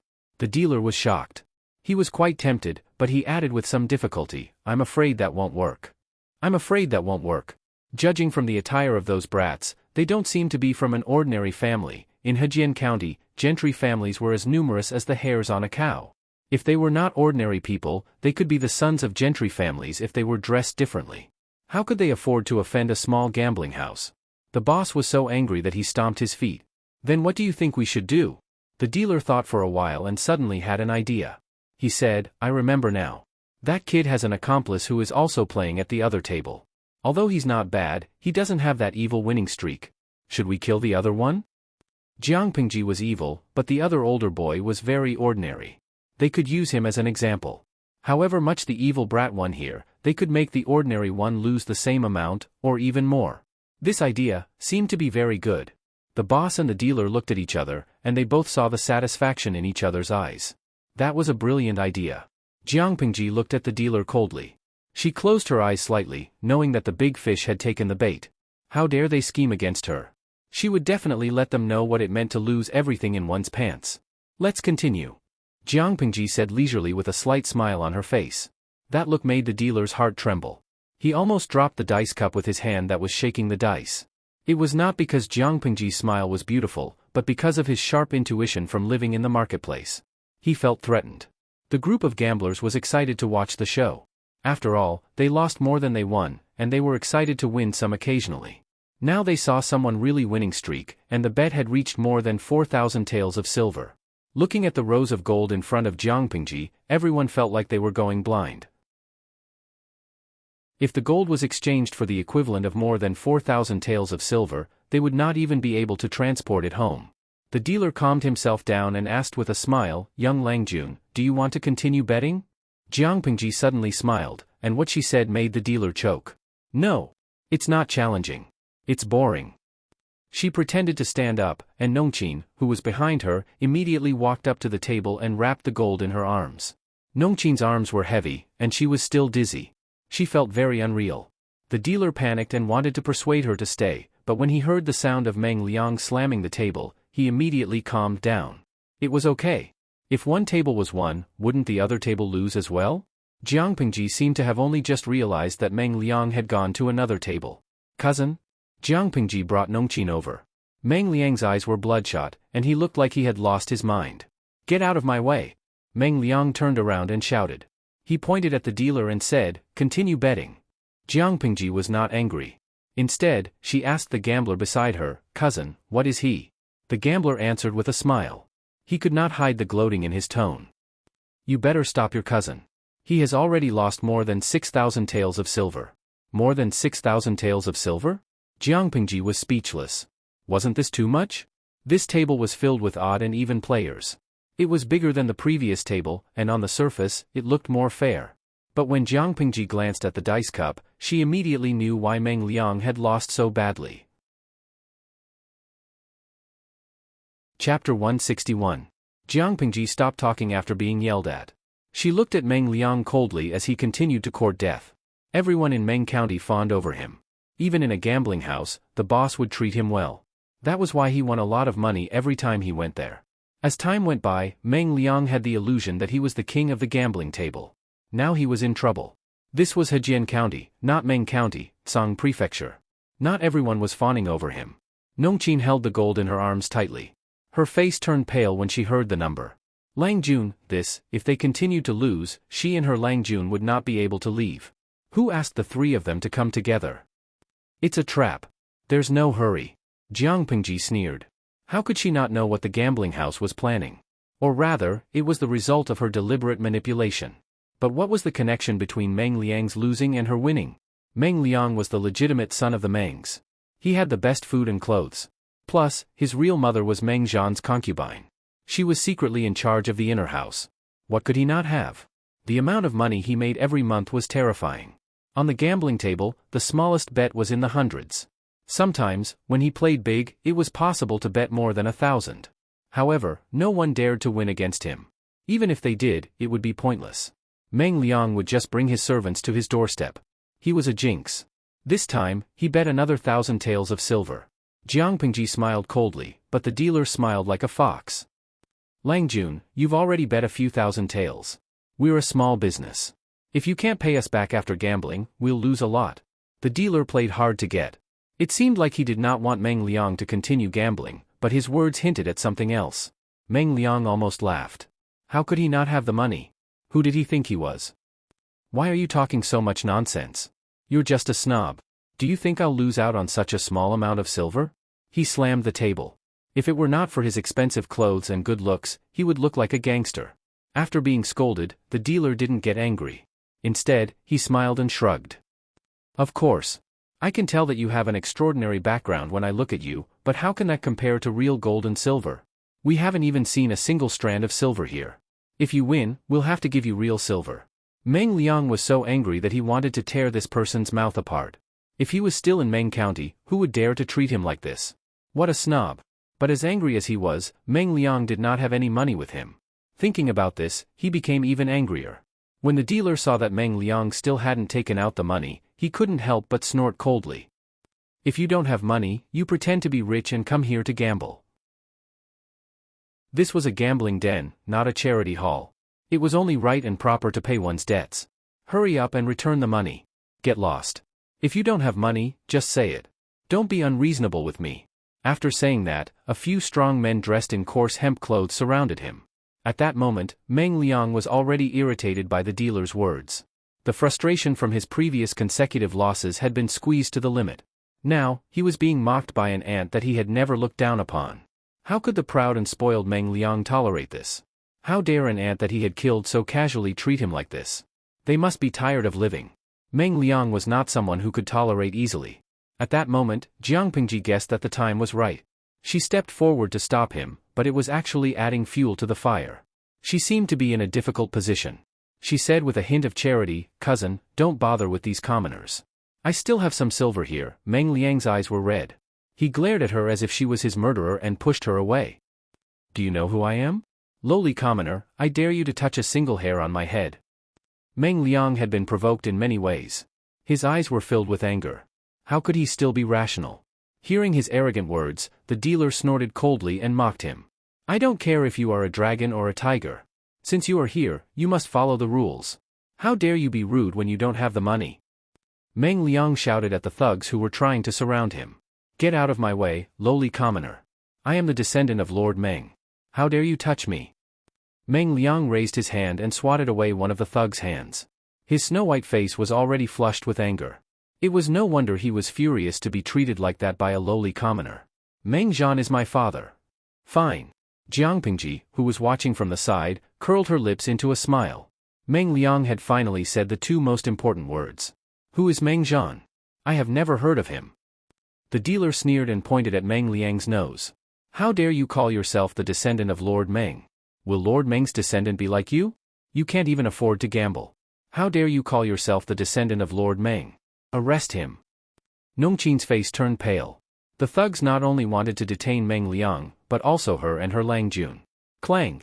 Before Nongqin could come to her senses, one of the thugs who had reached out to her suddenly flew out as if he had been hit by a heavy punch. He hit a nearby gambling table and the betting money fell to the ground with a crisp sound. This turn of events scared everyone so much that they didn't come back to their senses. What happened? Jiang Pingji retracted her foot and smiled wickedly. Don't. My servant is young and timid. Don't bully him. That kick was from her. It was so fast that no one could react. What are you waiting for? Let's go. Jiang Pingji took out a long fan from her sleeve and slapped one of the thugs in the face. His face was bleeding, and it hurt to look at. Meng Liang seemed to have just regained his composure, but he was not willing to run away like that. You unruly commoners. If you dare to fight again, I will ask the Meng army to chop you into human jerky.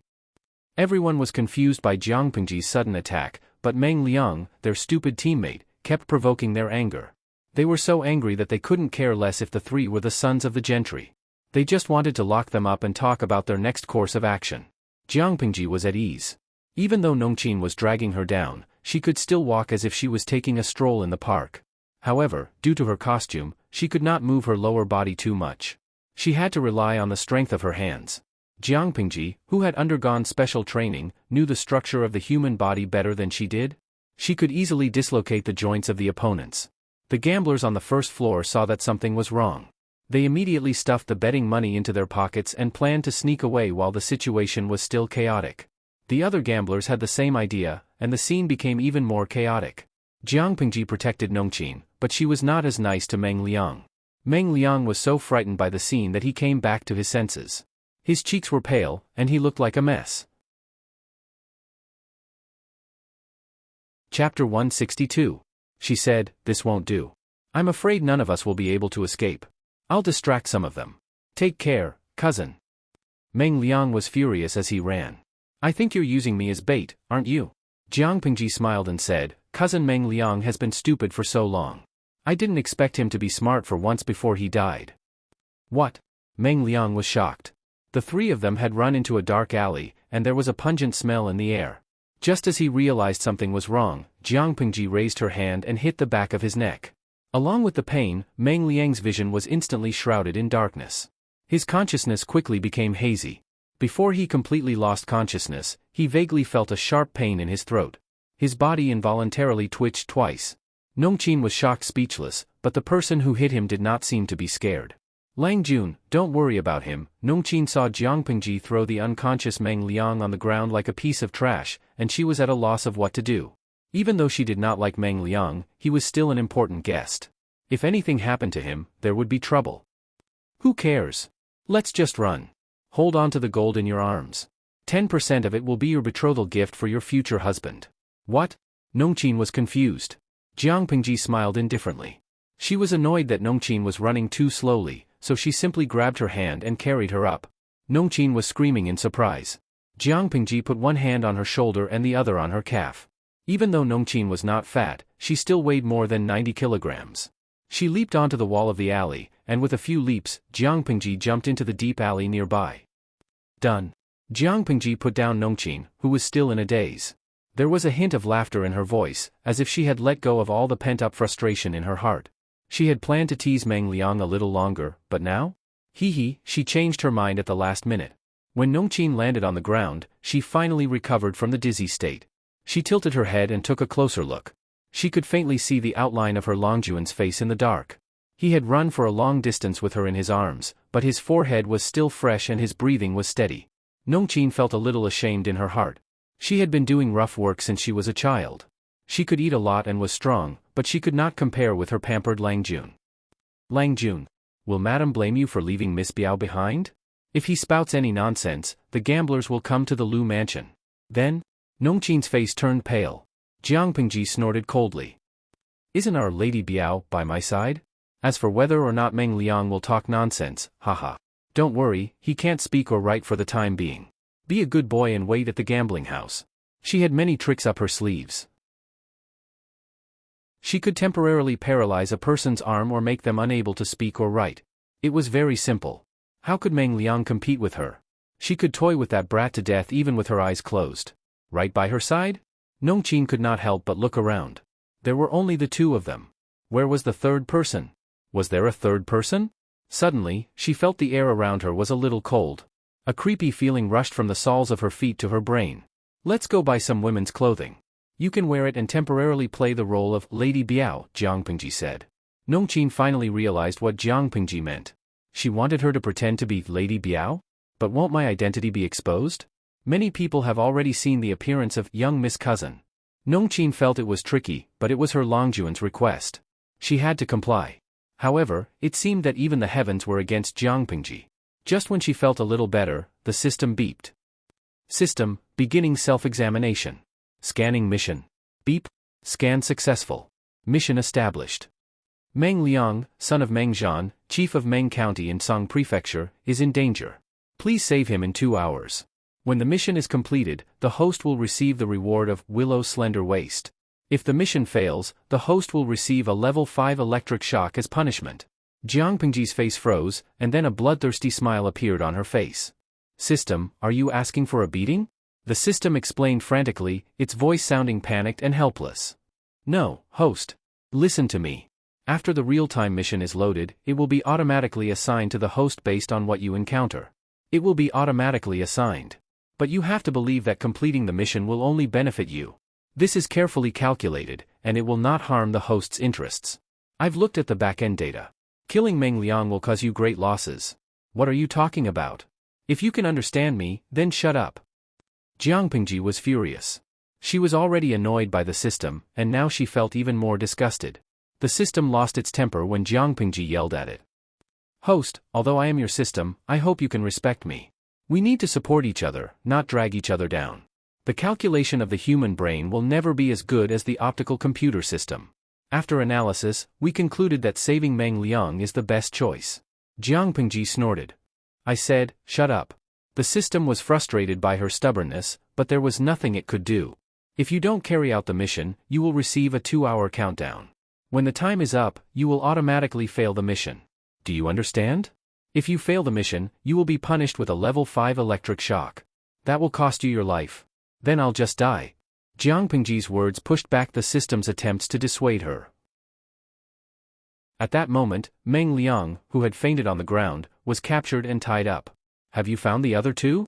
The one who won a lot of money ran away, while the one who lost to the casino and owed a lot of money was caught. What was going on? The owner of the casino was so angry that his face contorted into a dark purple hue. The few hired thugs of the gambling house were trembling with fear like quails. They had already tried their best to chase after them, but not only were the two slippery fellows slippery, they seemed to have vanished into thin air without a trace. Not to mention people, they didn't even catch a single strand of hair. They really couldn't understand. That alley was clearly a dead end, so how did the two of them escape? Chapter 163. The thug was furious, but he didn't dare to say anything. The casino had been making dirty money in Hejian County for years. He was the one who manipulated the gamblers and forced many families to separate. How many gamblers lost their fortune and lost their composure? How many wives and daughters of the gamblers were sold into prostitution? It could be said that the establishment and operation of the casino were built with the blood and tears of the gamblers' families. Every coin and every cent was stained with blood. It was not clean at all. Unexpectedly, the boss of the casino was blinded by the eagle's peck. He was tricked by a young boy. That was more than 4,000 taels of silver. Ordinary people couldn't make that much money in a few lifetimes. In the face of the furious boss, there was finally a bold person who bit the bullet and asked, "Boss, what should we do with the one who got caught?" "Lock him up in the woodshed. Do you want him to be treated like the god of fortune?" The boss was so angry that he wanted to stomp on Meng Liang's head, but he restrained himself. Somewhere else, Jiang Pingji took Nongqin to buy a set of women's clothing. Then she put on a thick bamboo hat to cover her face. "Langjun, is this okay?" Nongqin had never worn such fine clothes in her life. She was so excited that she didn't know what to say. She blushed and lowered her head. She didn't dare to look up at others. "It's a little short, but it's the only ready-made clothes that fit. It's okay." In ancient times, there was no such thing as a ready-made clothing store. Most families would have their women go out to the streets to buy suitable materials and sew them into clothes. Some families would even grow their own raw materials and slowly turn them into cloth. After dyeing them, they would then make clothes. Even so, there were some places where ready-made clothes could be bought, such as the large-scale cloth stores. The cloth stores sold cloth, but they could also customize the clothes. Sometimes, in order to give customers a more intuitive introduction, they would make some ready-made clothes and display them in the shop. The clothes could also be sold, but that was not the main business of the cloth store. Jiang Pingji took Nongqin around the clothing store and bought a set of fine, high-quality clothes that fit her figure. He asked Nongqin to put on the bamboo hat and bought 2 bolts of good material for inner clothes for Xiaofan Takshu. Jiang Pingji didn't want to be special. Nongqin bought the clothes because of special circumstances, not because she was biased. But for the sake of fairness, she couldn't ignore the other 2 maids in the yard. If he gave them other materials, even if they were made into clothes, they wouldn't be able to wear them. It would be better to buy the material used to make undergarments, which would be more comfortable to wear. Let's go, Jiang Pingji said. Nongqin nodded and pulled the white veil over the bamboo hat to prevent her face from being exposed. The system trembled as it spoke. Host, are you really not going to consider it? Jiang Pingji had calmed down from her previous anger. She asked seriously, can you uninstall the real-time mission board after it's loaded? Don't give me these messy tasks, because even if you give them to me, I won't do them. The system said bitterly, I'm sorry, host. The loading board can only be uninstalled after the next major upgrade. In other words, before you level up for the second time, will these quests continue to be issued out of nowhere? The system carefully looked at her face to make sure she didn't have any intention of scolding her. Then, it spoke shakily. Not constantly. According to the manual of the board, the real-time missions are issued in a regular pattern. For example, if the host encounters something important, the board will calculate the best outcome and route, and then issue the mission. The host will receive a certain reward after completing the mission. If the host doesn't complete the mission or fails the mission, the reward will be exchanged for the corresponding energy value as a punishment. Jiang Pingji was silent for a while. When the system thought she was ignoring it, she asked a question. System, tell me clearly once again, what kind of system are you? I want to know your full name. The system was puzzled. That question was nonsense, wasn't it? But considering the host's temperament, it felt that if it didn't answer, it would probably be scolded again. So, it honestly said, the full name is, Multidimensional Palace Intrigue Streaming System. Yes, you're the Multidimensional Palace Intrigue Streaming System. The loading of the real-time mission board is also to serve the main plot. This can be seen from the mission reward, Willow Slender Waist, Slender and Enchanting. Hehe. Is that useful? Of course, men like slender waists, and having a willow slender waist can indeed make men linger on you for a second longer, but... Jiang Pingji's voice was very calm, but it was this calmness that made the system's scalp tingle. I want to kill all my enemies and become the emperor, not sleep with all the men and let them help me ascend the throne. Becoming the emperor and becoming the emperor's woman, how could the two be the same? So, now, system, you can shut up. The system didn't dare to make a sound. Jiang Pingji didn't have such a strong desire to cause trouble in the beginning. It was completely forced by the stupid system and the culture of this even more stupid era. She didn't want to be changed, so she could only think of ways to change others. As for the 5th level electric shock punishment that the system mentioned? Did it really think that the Federation's training methods were child's play? 90% of the so-called 5th level electric shock punishment was a threat. She knew what the other 10% was. Because she knew it, she was not afraid. It was still the same thing. Playing tricks with her? She could play with it with her eyes closed.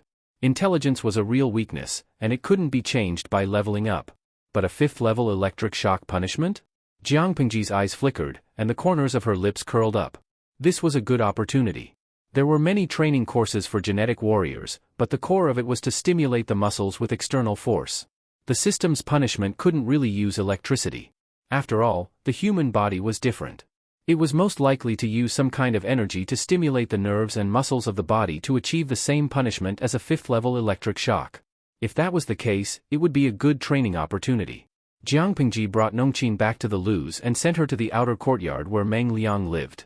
Stay here for a few days. You can go back to normal after the storm blows over. Nongqin nodded. At that moment, there was a voice coming closer. Lang Jun, you're finally back. If you didn't come back, I would have gone out to look for you. The person stopped abruptly and stared at Nongqin and Jiang Pingji. It was Meng Liang's servant who thought that his Lang Jun was back. Seeing the servant running over, Jiang Pingji suddenly smiled. Chapter 164. Meng Liang's servant was smarter than his master. Or rather, he was more perceptive. He could feel that danger was approaching. He was like a croaking frog that had been targeted by a poisonous snake. His life and death could be decided in an instant. The manservant tried his best to suppress the creepy feeling. He stopped in his tracks and bowed to Jiang Pingji. He bit the bullet and asked, "Do you know where my wife is?" Jiang Pingji laughed softly. Her mellow voice was different from that of a young man. It sounded more like it came from her throat. It sounded mellow. She said darkly, "Do you want to know where your Langjun went? If you're so curious, why don't you go to hell and ask him?" After the manservant heard this, he instantly shivered. His hands and feet turned cold, and the fear in his heart exploded in an instant. He was so scared that his legs went soft, and he directly knelt down in front of her feet. His knees happened to press on a few protruding stones, and immediately a bruise appeared. His thin lips trembled. He couldn't say a word. After a long time, he took a deep breath. He said dryly, "Please don't joke around. My wife was fine." As he spoke, he slowly got up and secretly took a few steps back. The grudge between the Lus and the Mengs was irreconcilable. It was not impossible for Lu Shi to kill someone. The manservant was so anxious that his eyes turned red. "Why would I joke around? Since the villain dies because he talks too much, I'll let you die with regrets." Jiang Pingji took a step forward. The manservant froze. He quickly turned around and tried to run into the house. Nongqin was anxious. She wanted to catch the manservant when she saw him trying to escape. But someone was faster than her. As if there was a gust of black wind, Jiang Pingji had already caught up with the servant who was trying to escape. She pinched the servant's slender neck with one hand and gradually exerted force with her 5 fingers. The servant felt that it was getting more and more difficult for him to breathe. He tried his best to pry her hand away with both of his hands. His feet rubbed against the ground. At first, he struggled intensely, but as time went by, the intensity gradually decreased. Sha sha sha sha. His legs, which were rubbing against the ground, went completely limp. His hands were still holding onto Jiang Pingji's wrists. His eyes were wide open, bulging so much that it seemed like they were about to jump out of their sockets and explode in the next second. His face had slowly turned from dark purple to green. Nongqin saw the servant struggling hard before he died. His eyes were almost popping out of his eye sockets. She was so nervous that her breath quickened. She felt like she had fallen into an ice cellar, as if the night wind around her was strangely cold. "Are you scared?" Nongqin stood rooted to the ground and heard Jiang Pingji's gentle question. She took a deep breath, and the trembling in her chest calmed down under the stimulation of the cold air. She bit the tip of her tongue and regained her senses. Her eyes were shining with determination. "Langjun, I'm afraid now, but I won't be afraid in the future. All right, go call the butler over and have him dispose of the corpse. For the next few days, I will assign a few maids to you. Remember to take a few steps in front of people occasionally.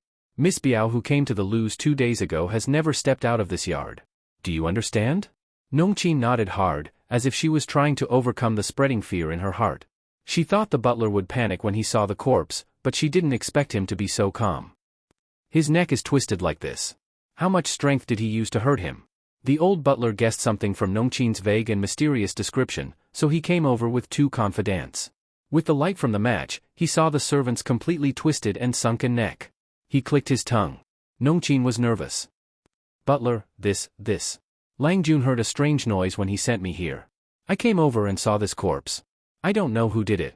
Someone suddenly died in the yard. What should we do?" The old butler snorted and waved his hand. The 2 confidants had already put the corpse into a black cloth bag. "We can't send him out secretly. Just throw him into the bucket of night incense, so that others won't see it and misunderstand." Asking people to move the corpse out secretly was the stupidest thing to do. It was no different from burying one's head. The people living near the Lus were not ordinary people. No matter which door the corpse was moved out, it was impossible to guarantee that no one would see it. The old butler was experienced. He put the body in the bucket of night incense and sent it out. Who would be so bored to check it? Nongqin was a little scared, but seeing the old butler so calm, she felt a strange admiration and envy. It was not the first time the system saw Jiang Pingji kill someone, but none of the previous scenes were as shocking as this one. She killed the bandits in the village quickly and neatly. Almost all of them died in an instant, but she strangled the servant to death with her own hands. Her strength was so great that she directly crushed the neck bone. The system held back for a long time and asked without confidence, "How could you kill such a weak ordinary person?" Jiang Pingji said coldly, "I killed him to show you." The system was speechless. "When did I ever tell you that I won't kill people who don't even have the strength to truss a chicken?" That servant was as weak as a chicken, but it doesn't mean that he doesn't have the ability to do evil. There were more than 20 people who died directly or indirectly in his hands. More importantly, if he is alive, it will have an uncontrollable impact on the ending. So it's better to nip the risk in the bud. The system asked her in a low voice, "Okay, I don't care about that. But, what do you mean by killing him to show me? I don't know what your previous host was like, but I know one thing. Don't treat me like a clay figurine. System, you have done more than one thing to disgust me. I hope there won't be another mission like today." The system was speechless. As I said, this kind of real-time mission is issued randomly and automatically. I can't control it. If you don't want to do it, just say no. Anyway, if you don't want to do the mission, how can I force you? Hearing the system's words, Jiang Pengji suddenly smiled. Her smile was full of inexplicable meaning. The system added, "But if you fail the mission, you will also have to bear the punishment.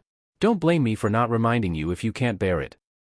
At that time, 2 hours had passed since Jiang Pengji refused to do the mission. Chapter 165. Jiang Pengji listened coldly to the system's countdown, but her mood was not affected at all. "Xuanmei, if you hear anything tonight, don't come in to investigate." Xuanmei sat outside the door, a neatly folded mattress beside her. The mattress was used by the maids to keep warm during the night. Xuanmei was surprised to hear Jiang Pengji's instructions, but she still agreed. "Yes. Don't worry, Lang Jun." "Okay." Jiang Pengji replied softly. The system was humane enough to give Jiang Pengji 3 minutes to prepare. Jiang Pengji unhurriedly took off her outer garment, leaving only her moon-white inner garment. She sat on the mattress and calmly waited for the system's punishment. 3, 2, 1. Punishment commencing. As the system's cold countdown ended, in that instant, a strange and explosive energy instantly enveloped his entire body. From the surface of his skin, it fiercely flowed throughout his body like a hot knife through butter. Every muscle in his body seemed to have been violently crushed by something. Jiang Pengji was forced to bend over from the pain. She lay on the mattress, making only a slight sound.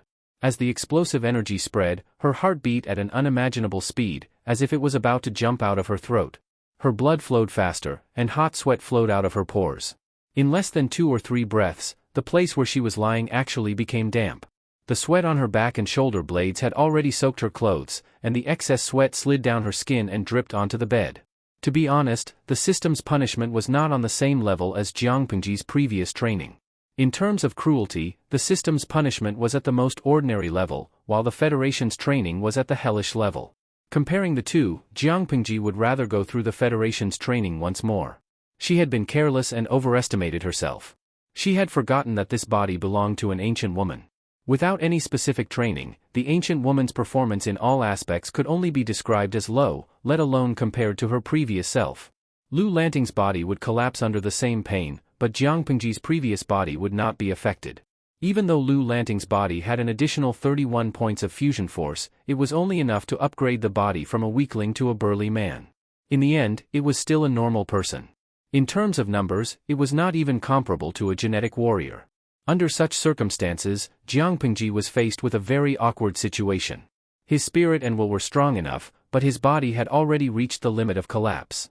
Her face was slightly twisted because of the pain, but the corners of her lips curled up into a twisted and strange smile, with a hint of mockery.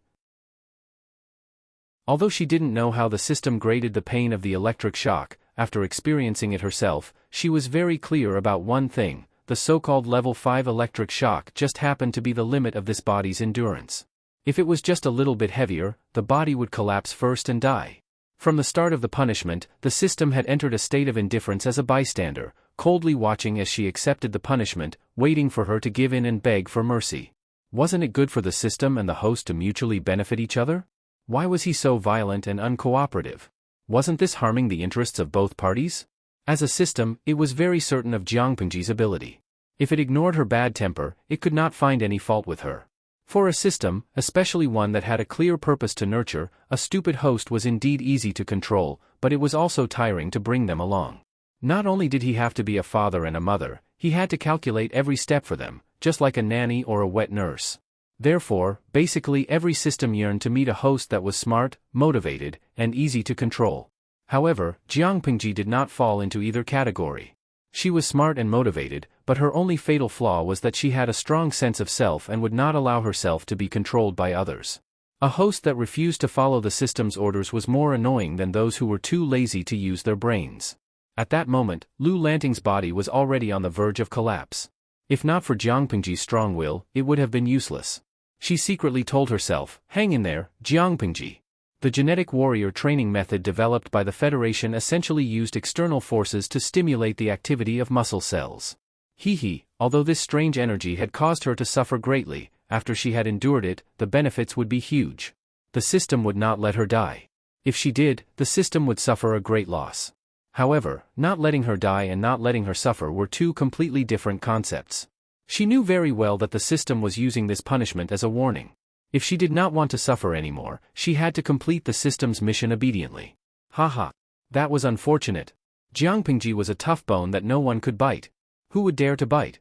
Be careful, or you might break a mouthful of teeth. The system watched coldly from the side. It did not seem anxious at all. Luxi's body data was being monitored in real time. He was only at the 0 point. It was fine as long as he was still alive. 3 minutes was not a long time, but for Jiang Pingji, every second felt like a year. 1 minute ago, Luxi's body data was in a scary red color, which meant that his body was on high alert. 1 minute later, the system was still not anxious, but it did not notice that the red color of the data had faded. By the time it realized something was wrong, the color of the data had turned orange-red. It was still high risk, but the alert level was lower than the red. What had happened? The system was confused. In less than half a minute, the orange-red color slowly turned orange-yellow, and the alert level was lowered again. Before the system could figure out what had happened, the punishment that lasted for 3 minutes was over. Jiang Pingji lay on the bed with her limbs spread out. Her chest rose and fell rapidly. She used her mouth and nose to greedily breathe in fresh air to relieve the pain in her body. 3 minutes have passed? Jiang Pingji's voice became extremely hoarse. It was as harsh as sandpaper rubbing against glass. The system softly responded. 3 minutes, it's really a pity it's too short, she laughed, and her voice sounded strange and cynical. The system thought that Jiang Pingji was mocking it, so it could not help but say, the real-time mission is issued automatically. I did not intentionally give it to the host. The time, frequency, and even the content of the mission are not within the system's control. The host's sarcasm will greatly affect the enthusiasm of the system, which will have a huge impact on our cooperation. Jiang Pingji was extremely tired, but there was a bright smile on her face. No, system, that's not what I meant. Jiang Pingji laughed so hard that she almost could not finish her sentence. Then what do you mean? The system asked. Chapter 166. The system was dumbfounded. It immediately opened Luxi's data panel. Jiang Pingji licked her dry lips and said, "It's only been 3 minutes. TSK, I'm not satisfied yet." Thus, what the system saw was this data panel. Name, Jiang Pingji, Luxi, Lanting, also known as Lu Lanting. Base strength, 12, strength fusion plus 39, gender, female, disguised as a man. Replaced her deceased brother, Lu Lanting, age, 41, 12, born in the 3rd year of Tianwu's Flower Festival birth, the 2nd son of the Lu family in Hejian County. Fiancé, Wei Jingxian, the 2nd daughter of the Wei family in Hejian County. Specialties, 6 arts of rights, beginner, combat, expert, analysis, expert, other abilities, temporary, attributes, charm, hidden 33, appearance, 75, channel, streaming, activated, host level 2. Compared to the initial data, Jiang Pingji's hidden charm value had unknowingly increased to 33 points. Her appearance value did not change. The streamer's level had risen to level 2 because of the upgrade card, but that was not the main point. The main point was the integration of force. Strength fusion plus 39. When Jiang Pingji first arrived in this world, her strength fusion was 30 points. She continued to use points, but it only increased by 1 point. Before the system's punishment, her strength fusion was 31 points. But now? 39? That was not all. Her unshakable base strength of 5 points had increased to 12 points. Strength fusion was a combination of her previous life's strength and brought it to this world. It was a cheat, but the base strength was the body's own strength. An increase in the base strength meant that all aspects of the body had improved. That was why Jiang Pingji regretfully said that 3 minutes was too short. System. Jiang Pingji called out to the system in the quiet room. Speak. What's the matter? She smiled wickedly and supported her face with her hand. When will the next real-time mission be issued? The system was like gunpowder whose fuse had been ignited, instantly exploding. Jiang. Peng. Ji. The system spat out word by word, gritting its teeth. That's enough. Jiang Pingji said righteously, no, this is only the first time. How can that be? Haha, come at me if you can. Everyone was hurting each other. The last time he had fused with his martial power, his body had been exhausted to the extreme. However, the genetic warrior training this time felt completely different. There was still a faint pain in his limbs, but he felt an indescribable sense of comfort from the inside out. His mind was also very clear. She missed it. Jiang Pingji wiped the sweat off her face and took off her inner clothes. She rolled them into a ball and wiped the sweat off her skin. Then, she put on the clean inner clothes and left the dirty ones on the clothes rack for the maids to clean up the next day. Xiaofan. Jiang Pingji adjusted her voice and tried to return it to normal. But when she listened carefully, it was still deeper and hoarser than usual. Outside the door, Xiaofan said respectfully, Lang Jun, please give me your orders. Go and prepare some hot soup. I want to take a bath. Remember to brew another pot of hot tea and change the bedding on the bed. Her whole body was covered in sweat, and her wet inner clothes stuck to her skin. If not for the charcoal brazier in the room, she would have shivered when the cold wind blew. Xiaofan said, yes. After that, she heard some rustling sounds. Xiaofan must have lifted the soft blanket and got up to get someone to prepare the bath. Jiang Pingji soaked her whole body in the bathtub. She tied her long hair into a bun and fixed it with a hairpin. Takshu did not work that night, so Xiaofan was the one who helped Jiang Pingji bathe. I went out today and brought some toys for you and Takshu. I'll have someone send them to you tomorrow. Although the rules in the manor are strict, there is still room for flexibility. I know that girls like to dress up, so it's okay to embellish them a little. Xiaofan smiled gently. Lang Jun, that's very kind of you. After that, Xiaofan became a little absent-minded. She looked at Jiang Pingji with struggle and awkwardness. If you have something to say, say it. Don't keep it to yourself, she said. Xiaofan secretly bit her lips and said shyly, why haven't I seen the boy servant by your side these days? Jiang Pingji raised her eyebrows. She did not expect that Xiaofan still had not figured it out after so many days. Suku was not a man that Xiaofan could win over. They were not compatible. If they were forced to be together, it would only add to the resentment. She could force Suku to get close to Xiaofan, but what was the point? Anyway, Jiang Pingji would not do that. If Xiaofan had the ability, she could pursue him herself. If she succeeded and Suku was willing, she would be the matchmaker. Suku was sent out to do something else. He is not staying in the manor for now. Xiaofan was too embarrassed to continue asking after that answer. Her expression was a little more awkward than before. The next day, Jiang Pingji woke up feeling refreshed. She meditated for a while. Her 5 senses were much better than before. After breakfast, the servant reported that Qiguan Rang was visiting. What a rare guest. Jiang Pingji smiled and teased him. I thought that Mr. Wei would not come. According to Wenjing's temperament, he would not take the initiative to visit. Qiguan Rang was born in a poor family. Because he was of mixed blood, it was easy for others to despise him and curse him as a bastard. To reduce such humiliation, under normal circumstances, he would not take the initiative to visit his friends from the gentry clan to avoid attracting criticism. But at that moment, he was not in the mood to respond to Jiang Pingji's teasing. As soon as he sat down, the first thing he said was, why did you act so impatiently? Jiang Pingji was not surprised at all. It's a once-in-a-lifetime opportunity. Last night was a good opportunity. Not only could I get the Lu Manor out of this, but I could also trick Meng Liang. I also made a small fortune. Jiang Pingji smiled and her eyes curved. I guess what happened last night has spread far and wide. According to Meng Hun's ability, they will know about Meng Liang by the afternoon. Do you think we should wait for him tonight? Wait for him? Who was the rabbit? Needless to say, it was Meng Hun. How can you be sure it's tonight? Qiguan Rang asked. Jiang Pingji said, if not tonight, should we wait for a few days? Don't forget that when Meng Liang left Song Prefecture, he brought his entourage with him. If he did not think he was smart and dump his entourage, he would not be in this situation. Now the gambling house is saying that a kid named Meng Liang is causing trouble. As long as Meng Liang's entourage is not deaf, he will find out sooner or later. As long as Meng Hun was not stupid, he should have thought of that. If he did not capture Meng Liang and hesitated for a moment, Meng Liang would have been rescued by his entourage. Qiguan Rang said unhappily, it seems like everything is still within your calculations. But didn't they agree yesterday to take their time and plan things out slowly? Why did she do all this after one night? Willful. She almost ruined the good situation. Fortunately, she knew what she was doing, and she had a corresponding plan to deal with the sudden changes in her actions. The pace was a bit fast, but as long as the final result was the same as expected, he would turn a blind eye. Chapter 167. Move faster. Otherwise, it will really fly away. Qiguan Rang tapped his feather fan on his knee. His expression was serious, as if he was thinking about something serious. If Meng Hun really kidnaps Meng Liang tonight, what are you going to do? In other words, what excuse could Jiang Pingji use to appear in front of Meng Hun without arousing his suspicion? Jiang Pingji was prepared for that. As you know, Meng Hun already knows where Meng Liang is. He also knows that Meng Liang is in the Lu residence. From his point of view, Meng Liang has a close relationship with the Lu mansion. Since that's the case, I'll use the excuse that Lady Cousin is capricious and sneaked out of the mansion to play. She didn't return for the whole night.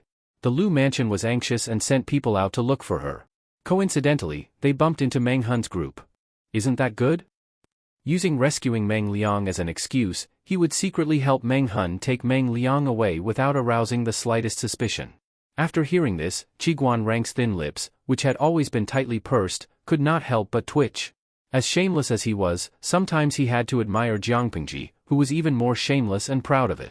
He also pitied Meng Liang. Being schemed against by the person in front of him once wasn't enough. In such a short period of time, he was schemed against again and again. In the end, he was even being squeezed out of his final value. Jiang Pingji said, "Tonight, let's wait for a good show. Wen Zheng, do you want to come? We've reserved the best seat for you." Qiguan Rang rejected him mercilessly. He said expressionlessly, "No, I'm old and tired. I don't want to torment myself." Compared to jumping up and down without any peace, he preferred to squat comfortably in one place. He didn't want excitement, only stability. That's a pity. Jiang Pingji picked up the teacup and took a sip. She said to the system, "It's almost time. Start the semi-interactive streaming mission. The title remains the same. Just put, How to Kill Meng Liang Gracefully Without Wasting Time." Her relationship with the system was very stiff, but due to the current situation where the two of them could not be separated, while she was wary of the system, she also had to constantly pay attention to its little tricks. She tried her best to take the initiative and control the rhythm of the situation, so as to prevent the situation from getting out of control. The system wanted to throw a tantrum, but its job was to live stream. If Jiang Pingji really did not live stream, its losses would be incalculable. He could go against anything, but there was no need to go against the popularity points. Therefore, when Jiang Pingji suggested starting a semi-interactive live stream mode and entering the main topic of the mission, it reacted immediately. Tens of thousands of viewers flooded into the live stream room in an instant. Countless bullet comments flew across the virtual screen. "Chun Lai, I was so worried.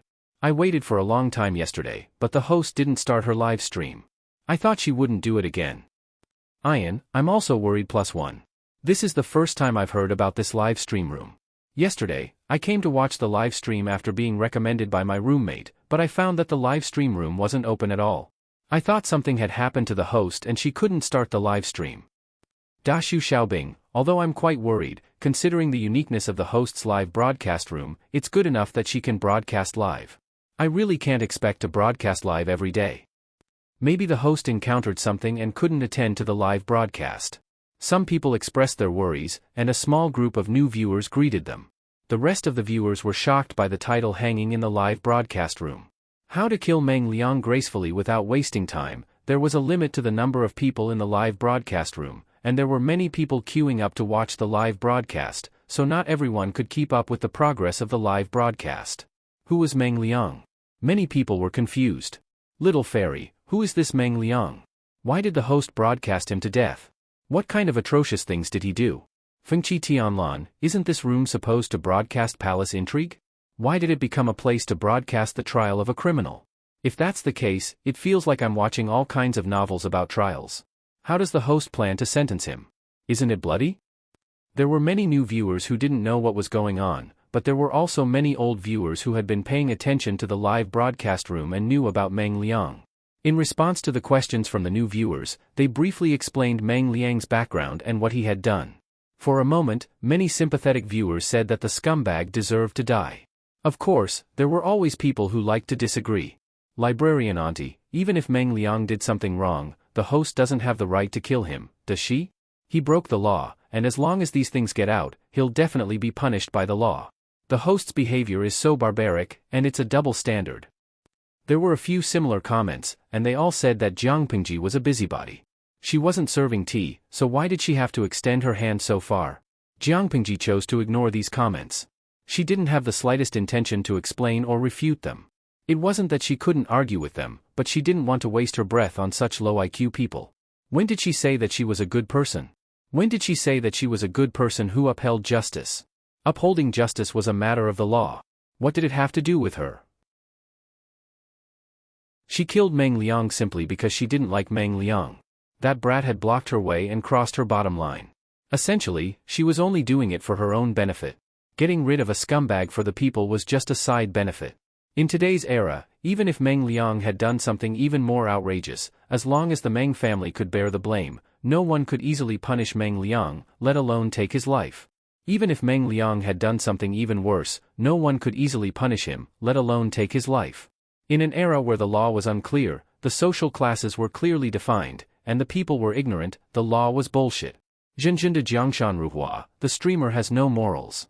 If you want to find truth, kindness, and beauty here, don't come in. It hurts your eyes. Jiang Pingji had no intention of completing the task. Instead, she practiced her calligraphy for a while. She analyzed the current situation with Qiguan Rang and exchanged their opinions. There was no bloody scene at all as they had expected. Host V, the main content of the live stream starts at night. It's a dark and windy night, so it's time for the Easter egg. A string of 666666666 popped up on the bullet screen. Zhenjun de Jiangshan Ruhua, my streamer, you're amazing. You have such a long Easter egg, but I only want to see the main content.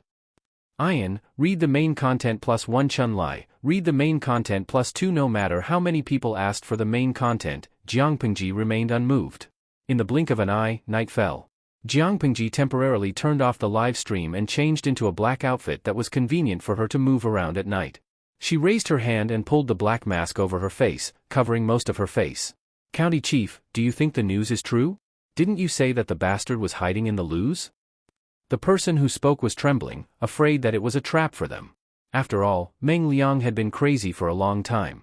Meng Liang has been hiding in the loos. We have nowhere to go. Meng Hun's eyes flashed with a hint of hatred. Whether it's true or not, we have to go. If we miss this opportunity, it'll be hard to take his life in the future. Someone else was worried. County Chief, what if it's a trap? Meng Hun snorted and casually said, is Meng Liang that smart? Everyone was speechless. Chapter 168. Meng Liang was an idiot through and through, but he was so arrogant that he thought he was as talented as Wang Zhua. But who wouldn't know of his capabilities if they had even heard of his name? If they thought that Meng Liang had deliberately spread the rumor about the gambling house to trap them, it would be too much for Meng Liang's brain to handle. But someone next to him said anxiously, didn't you say that the little bastard was hiding in the Lu mansion? The Lu mansion has been disgraced. In order not to be punished by the Mengs, they will definitely try to find him, right? Do you think it's possible that we won't find him? Meng Hun lowered his eyes and said, it's possible, so we have to be quick. Let's leave it to fate and luck. In order to catch Meng Liang, Meng Hun took a few healthy brothers down the mountain and disguised themselves as ordinary people to sneak into the city. They pretended to be gamblers and walked around the gambling house. With the excuse of going to the toilet, they got a rough idea of the internal structure of the gambling house. I heard that this gambling house often does immoral things. They lock the people they catch in the woodshed. If the little bastard is really here, he's probably locked in there too. This is the general structure of the gambling house, and the woodshed is here. The man who spoke was originally a scout, specializing in gathering information from the front line. Now he just wanted to get a feel of the gambling house, so it wasn't difficult for him. There are a lot of thugs in this gambling house. If we rush in and grab him, we might make a big deal out of it. It'll be hard to get out of the city tomorrow, someone suggested. One of them suggested, then let's wait until nightfall and take advantage of the darkness to sneak over and capture them. Meng Hun nodded. Let's do that. Before we do it, we need to keep an eye on the front and back doors of the gambling house. As the sky darkened, the woodshed was shrouded in darkness. Everyone's vision was dim, and the air was filled with pungent dust. Meng Liang was tied up with a rough hemp rope. He lay on the ground and curled up into a small ball. His long eyelashes trembled along with his erratic breathing, and his eyebrows would occasionally furrow slightly. Coupled with the bruises on his face, he looked very pitiful. Even though people knew he was a man, they still couldn't help but look at him with love and sympathy. There were two thugs outside the woodshed. One of them was standing while the other was sitting. They were chatting casually, and the content of the conversation was related to Meng Liang. Hey, That kid is still stubborn and unwilling to confess? One of the thugs rubbed his arms to dispel the coldness of the night. He spat at the corner of the wall and said unhappily, "What's the point of doing this? If the boss is angry, he can do anything." Another person said, "Hey, it's not that the kid doesn't want to tell us.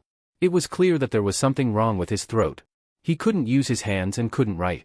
The strange thing was that the doctor came over to take a look and said that there was nothing wrong with him." This made the boss very angry. Meng Liang had lost a debt of several thousand taels of silver, but his partner had won more than 4,000 taels of silver from the gambling house and escaped. Was the gambling house losing money? It was a small business and didn't accept credit. He didn't expect that after working so hard to run such a gambling house and going against his conscience to earn so much black-hearted money, he would be tricked by a few young lads in the end. All the money he had painstakingly earned over the years went into someone else's pocket. It would be strange if the gambling house owner wasn't furious. They forced Meng Liang to ask about Jiang Pingji and Nongqin's whereabouts, but the sissy kid was still putting on airs and wouldn't talk. In the beginning, the owner of the casino and the thugs thought Meng Liang was just being stubborn, so they gave him a good beating. Meng Liang screamed in pain after being hit twice. He didn't look like someone with a backbone at all. He didn't even beg for mercy. His watery eyes were swollen from crying. The thug from before asked, "Isn't this kid pretending?" The thug rolled his eyes in disdain. "Pretending? How is this pretending?" Every time he was hit, he would howl like a pig being slaughtered. He knelt when he was told to. His knees were as soft as mud. Did he have any backbone? You didn't see him crying while hugging the boss's leg. Girls aren't that weak. But didn't we say that the kid might be from one of those noble families? The thug continued to roll his eyes. Have you seen any noble as weak as the one inside? Even though I don't know how to read, I know that the real nobles would rather have their heads chopped off than kneel and beg. So, the one inside is a fake. Because it was the night shift, the thug went home to sleep during the day and missed a lot of things. Speaking of this, the thug suddenly chuckled. He put one hand on his partner's shoulder and whispered mysteriously, "Of course he's a fake. Have you seen any noble more coquettish than those young men in the south courtyard? That face is as beautiful as a fairy, but it's so coquettish inside." The boss was so angry that he asked his brothers to teach him a lesson and make him give in. Guess what happened in the end? He. In the woodshed, the unconscious Meng Liang slowly woke up. When he heard the conversation, he was so angry that he almost broke his teeth. Then what does boss plan to do with him? Meng Liang heard another person say, "What else can we do? If he couldn't catch the other two, and the one inside couldn't say anything, what was the point of keeping him alive? One more day means one more person's food. But he's really good looking. He's even prettier than the top Langjuns in the south courtyard. If we take good care of him, teach him well, and sell him for 3 to 5 years, he'll be able to hook up with some rich people. Maybe the boss will earn a few times more." What kind of place was the south courtyard? It was commonly known as a brothel, a place that sold men. It was also a brothel frequented by many men who liked men. When Meng Liang heard this, he was so angry that he almost fainted. His heart was filled with anger, and he tried to open his mouth to scream, but the sound that came out was a hoarse ah. He angrily hit the ground with his elbow, his eyes blazing with hatred. Meng Liang hated those gangsters who had humiliated him, but he hated Lu Shi even more. The people in the casino didn't know what it meant to be kind to a woman. They slapped him several times to wake him up, and then they tortured him. He tried to open his mouth to speak and scold these lowlifes, but his throat seemed to have been stolen. He couldn't say anything, as if he was born mute. What was worse was that he couldn't feel anything below his elbows, let alone pick up a pen to write. He couldn't open his mouth to speak, and he couldn't write. The people in the casino lost their patience. They slapped him a few times, and he almost lost his mind. He wasn't someone who could take hardship, and he was afraid of pain. Soon, he couldn't take it anymore. He knelt down and begged for mercy from the lowlifes he despised. Chapter 169. Jiang Pingji was good at hiding. She was dressed in black and had a mask over her face. With the cover of the night, she had an easier time. But she was not there to save people, so when she jumped over the wall to enter the yard, she deliberately left an obvious flaw. Ziyinghua, I like the streamer's posture of jumping over the wall. It's like watching a martial arts movie. Cafeteria Daff and Auntie, I'm rubbing my face, but I'm still looking forward to the streamer's elegant qinggong. Although it looks cool now, it feels too down to earth. Normally, shouldn't the streamer just spread her arms and fly? Ian, Cafeteria Daff and Auntie, you're not talking about a person, but a bird, right? Lao Siji Lianming, I feel like I'm the only one in the entire streaming room who saw through the streamer's other move. What was the truth? Jiang Pingji's seemingly unintentional or even deliberate move before she jumped over the wall. She could have climbed over the wall without alerting anyone, but she still had to look around. She knew that if she took a small step out of the shadow of the wall, her body would be exposed to the relatively bright moonlight. Even if it was only for a short period of time, ordinary people would not be able to see it. But Meng Hun and his men had been guarding the back door of the gambling house for a while. How could they not see it? Oh no! Someone with suspicious movements has gone in. The scout beside Meng Hun said in a low voice at the same time. They all looked gloomy. Is it the Lus or the Meng's entourage? Meng Hun analyzed. The Lus are a famous aristocratic family in Hejian County. If they wanted to save people, they wouldn't have done it so sneakily. They could have just found an excuse to break into the gambling house. They must be the Meng's entourage for being so cautious and skilled. County Chief, should we go in now? The scout asked in a low voice. Originally, they had already sent one of their men in, hoping to take down the guards without alerting the gambling house. Then, they could work together to snatch Meng Liang from the inside. But now, they couldn't wait any longer. If they ran into the black shadow just now, wouldn't they have to fight? Meng Hun hated Meng Liang to the core, but he would not deny the ability of the Meng's army or the Meng's entourage. If they ran into each other, Meng Hun would lose another of his men. Thinking of this, Meng Hun waved his hand and said gloomily, "Let's go." Meng Hun was tall and sturdy. He could reach the edge of the wall just by raising his arm, so it was the easiest for him to climb over the wall. After running 2 steps, he quickly stepped on the wall with the tips of his feet and climbed up a few steps. He raised his hand to support himself on the edge of the wall and turned his body sideways to enter the wall in the most effortless way. The others also did the same, jumping in one after another without making any noise. Jiang Pingji was hidden in the dark. Seeing that they had all climbed in, her lips curled up under the black veil. The show had officially begun. Ziyinghua, #StarryEye, I'm a newbie in the live broadcast room. Who was the one who led the team to climb over the wall? Canteen Daffin Auntie, although I'm a veteran, I still don't know who he is. Lao Siji Lianming, I've sorted out the content of the host's livestream, the people she met, and the things she experienced. I've made a rough relationship table. According to the plot, that person should be the unlucky captain. Yen, captain? The unlucky guy who was cuckolded by Meng Liang and lived on the Huluan beer grassland? Lao Siji Lianming, according to my analysis, this is the most likely person. But we can't rule out the possibility that the host hooked up with a newbie when she wasn't streaming yesterday. If that's the case, that person's identity is a mystery. Meng Hun and the others soon noticed that something was wrong. The place was too quiet. His nerves were taut, and an ominous premonition surged in his heart. Could it be that Meng Liang had really been enlightened? Was he trying to lure them over so that he could kill them all at once? Just as Meng Hun was hesitating and preparing for the worst, 2 strange objects caught his attention. They were hiding in the dark, where the human eye could easily miss them. The shadows were heavy and hard to spot. He's still alive, but the back of his neck was hit hard. He won't wake up for a while. The scout received Meng Hun's signal and went forward to investigate. He found that the 2 objects were not objects at all. They were 2 thugs from the gambling house. The skin on the back of the neck was bruised, which showed how strong the attacker was. If the attacker had been any stronger, they would have been dead. Meng Hun said, "Let's go." The place where the thugs were supposed to be standing guard was empty. Then where did they go? Meng Hun found a few thugs who had been knocked out and thrown into the dark. He was shocked. He had run into a master. The marks are the same and the speed is very fast. It seems to be the work of the same person. These thugs didn't even have time to react before they were knocked out. The scout said with pity. Such a talent, but he is working for the Mengs.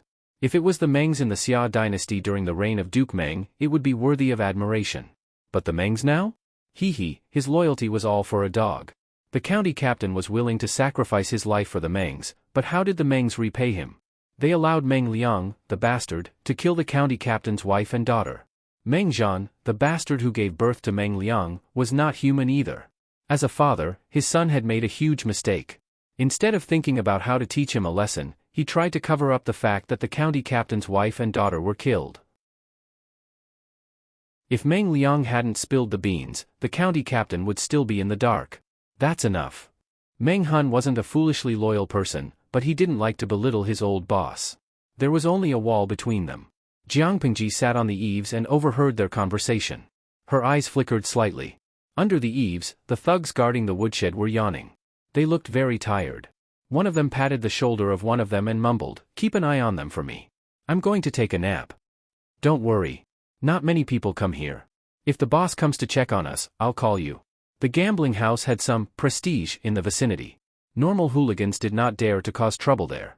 The hired thugs only needed to guard the door and occasionally go out to collect debts. Their work was still very leisurely, except when the owner came down to patrol and was on guard duty, they could slack off. As soon as the two of them finished talking, they saw a shadow flash in front of them, and a cold wind blew.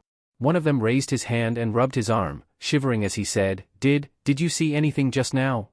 The other man's teeth were chattering as he stuttered, You also saw a shadow?" Chapter 170. They didn't have to be afraid of ghosts knocking on their door if they didn't do anything shameful. But did they dare to promise that they hadn't done anything shameful? Instead of saying that they saw a ghost, it was more accurate to say that there was a ghost living in their hearts. While they were panicking, the back of their necks suddenly suffered an unspeakable blow. In the next second, the pain spread throughout their bodies. Their eyes were filled with darkness. Before they could open their mouths, their eyelids felt as heavy as lead. It was as if the world had been turned upside down. Before they could even realize that they were dizzy, their consciousness had already sunk into darkness. Thud. Thud. It was the dull sound of a heavy object falling to the ground. Jiang Pingji was hanging upside down on the eaves. She used strength from her waist to climb up the eaves. She loosened her legs and landed easily. Jiang Pingji kicked the two unconscious thugs to the side. She skillfully removed all the door handles from the door. She pushed the wooden door open and clearly saw Meng Liang curled up on the ground. Meng Liang was also awake, but the anxiety and fear in his heart had reached its peak. When the wooden door was opened, the cold wind from outside poured in. His skin shivered and he had goosebumps. With the dim moonlight outside, Meng Liang could barely see the figure of the person. He was delighted, thinking that it was his entourage who had come to rescue him. He regained his usual arrogance and showed an angry face to Jiang Pingji.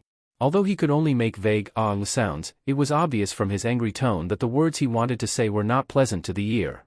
Jiang Pingji's eyes showed concern. She was not angry at Meng Liang's attitude at all. Just as she was about to go forward and untie the ropes on his hands and feet, a gust of cold wind blew behind her. The audience in the streaming room all screamed. The bullet screen was filled with reminders, afraid that Jiang Pingji would be ambushed and hurt. "Dashu Xiaobing, there's someone behind you." As the cold wind blew, Jiang Pingji bent over and touched the knot of the ropes with her fingertips. Seeing that Jiang Pingji was about to be stabbed in the back, she suddenly moved sideways. The sharp blade did not hit her, but Meng Liang's arm. Blood splashed everywhere. Meng Liang felt the pain and opened his mouth to let out a strange and hoarse howl. Meng Hun and his comrades fought together, so they had a tacit understanding of each other. Even without any verbal communication, the others already knew what Meng Hun was planning. Meng Hun understood. Meng Hun entangled Jiang Pingji so that she would not have the time to worry about Meng Liang. The others took advantage of the chaos to kidnap Meng Liang. The people in the live streaming room were in an uproar. Yu Yecheng, F***CK, one more? How shameless. Hit me if you don't like it, be careful, streamer. These people are trying to kidnap Meng Liang. Luizisando, streamer, I'll give him a kick to end his family line. How dare he beat me up? The viewers in the streaming room were so anxious that they wished they could smash their keyboards and climb into the screen to help Jiang Pingji. Even though they were all weaklings, they were still very strong. Do you believe that a MT tie crushing top could smash someone until their spleen bled? Meng Hun thought that Jiang Pingji was a member of the Mengs, so he didn't kill her for the sake of their old friendship. But the fact was that Meng Hun couldn't beat Jiang Pingji even if he tried his best. Now that he was showing mercy, he couldn't do anything to her. While dodging Meng Hun's knife, Jiang Pingji also stopped others from trying to kidnap Meng Liang. Meng Liang, who was the target of the two sides, had already put away his arrogance. He tried to shrink his neck, afraid that Meng Hun's knife would fall on him. That knife really hurt. He didn't know how much blood he had lost. When he was safe, he would punish the squire who had come to save him. The Mengs didn't feed useless people. They had given him food and shelter for so many years, but in the end, he couldn't even protect him and got injured. What was the point of keeping such useless people? He wouldn't be grateful for the squire who had risked his life to save him, because it was his duty. If he did well, he wouldn't be rewarded. If he didn't do well, he would be punished. The Mengs fed them, so their lives belonged to the Mengs. Not only did they fail to protect him, but they also got him injured. Meng Hun was entangled with Jiang Pingji, but he was from the army. The so-called martial arts were used to kill enemies. His moves were big and quick, so it was easy for him to be at a disadvantage when he met someone who was agile. He showed mercy to Jiang Pingji, so he couldn't keep her busy. It wasn't a good idea to continue like this. Jiang Pingji thought about it and deliberately showed an opening. She took out a pile of firewood in the woodshed and pretended to attack Meng Hun's companion. Meng Hun saw that and chose to protect his companion without thinking. But the next second, he thought, oh no. His wrist holding the knife was hit hard, and his arm went numb. He couldn't help but let go of the knife, and it was instantly taken away by the man in black. Almost at the same time, his knees were attacked, and he subconsciously bent his knees. He was in a half-kneeling position. His arms were locked behind his back, and his shoulders were still heavy. He tried to stand up, but he couldn't. Don't move. If you move, his neck will be in danger. Jiang Pingji held the knife against Meng Hun's neck, and Meng Liang had been taken by someone else. The two sides were in a stalemate. I dare you to move. Meng Hun's companion was anxious, afraid that the man in black would kill Meng Hun. Haha, why wouldn't I dare? Those who can threaten me in this world are either dead or haven't been born yet. Jiang Pingji didn't try to cover her voice, so there were two people who couldn't stay calm. One was Meng Liang. He thought the man in black was a member of the Mengs who came to rescue him. The other was Meng Hun. He had good hearing and memory, so he naturally remembered who the voice belonged to. He suddenly felt indescribably nervous. Jiang Pingji seemed to have noticed Meng Hun's abnormality. She raised her eyebrows and asked, "Who are you guys?"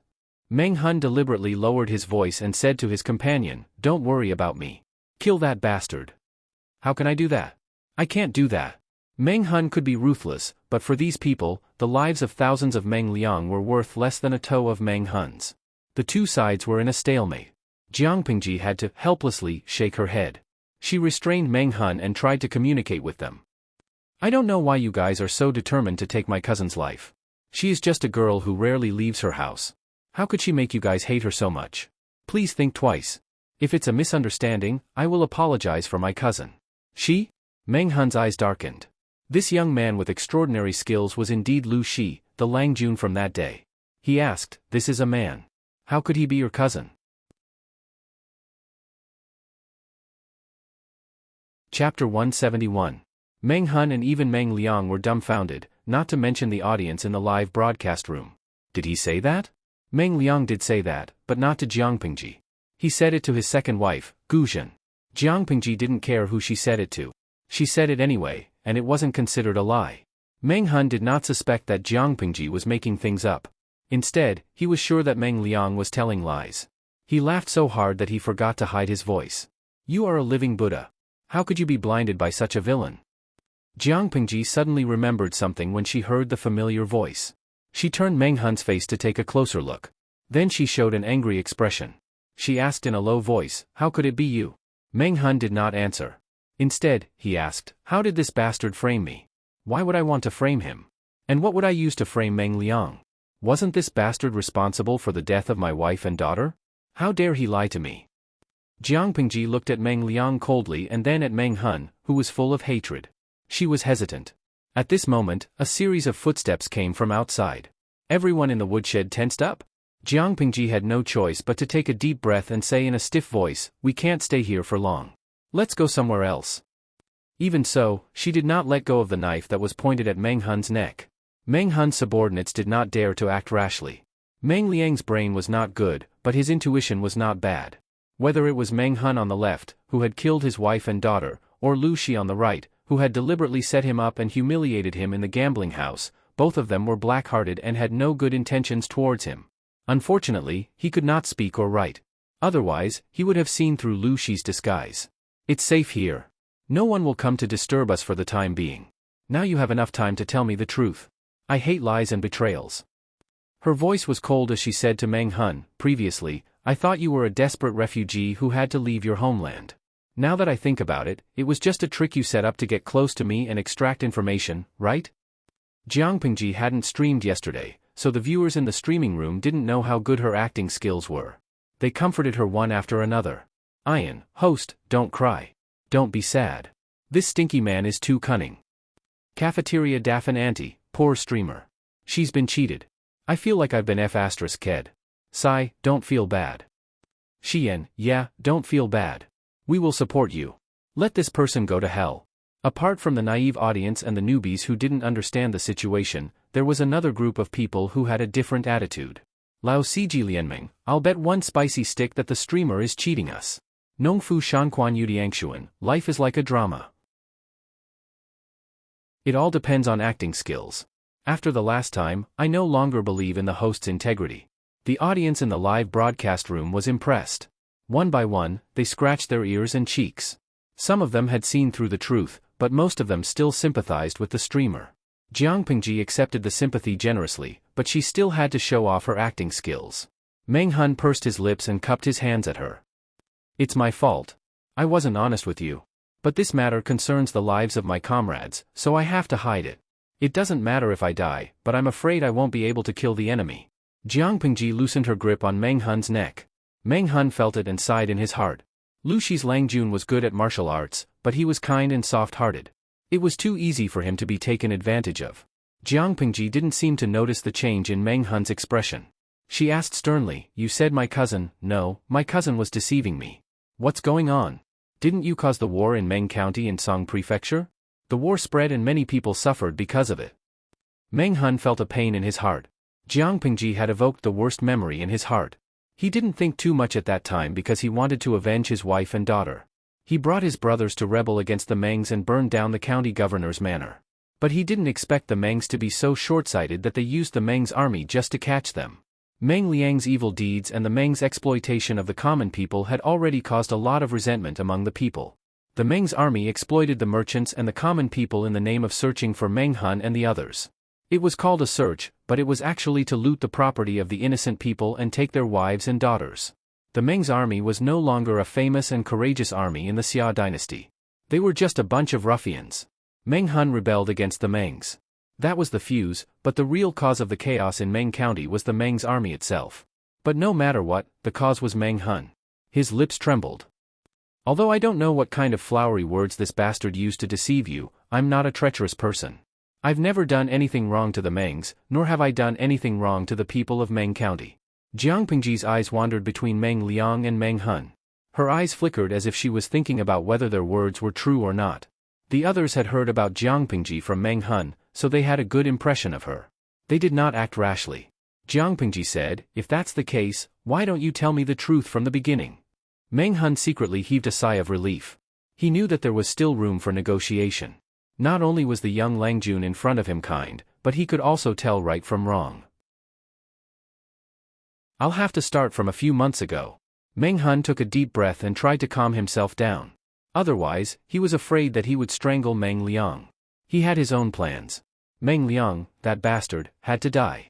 Otherwise, how could he go to hell to see his wife and daughter?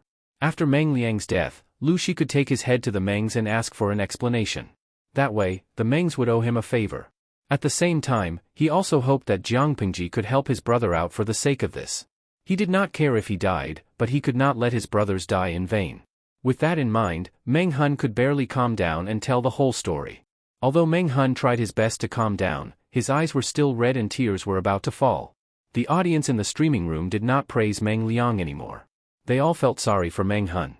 It was a beautiful scene to see a delicate person crying in the wind. After watching it, one could only sigh and then feel nothing else.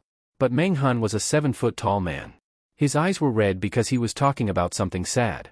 The audience could see that he was trying his best to hold it in. His hands were clenched into fists. His knuckles were white and his eyes were fierce.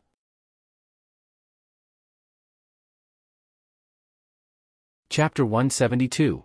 Cafeteria Daffin Auntie, my heart aches. Whether it's in the host's world or in reality, good people never get rewarded. Lao Ciji Lianming, the Mengs are really bad.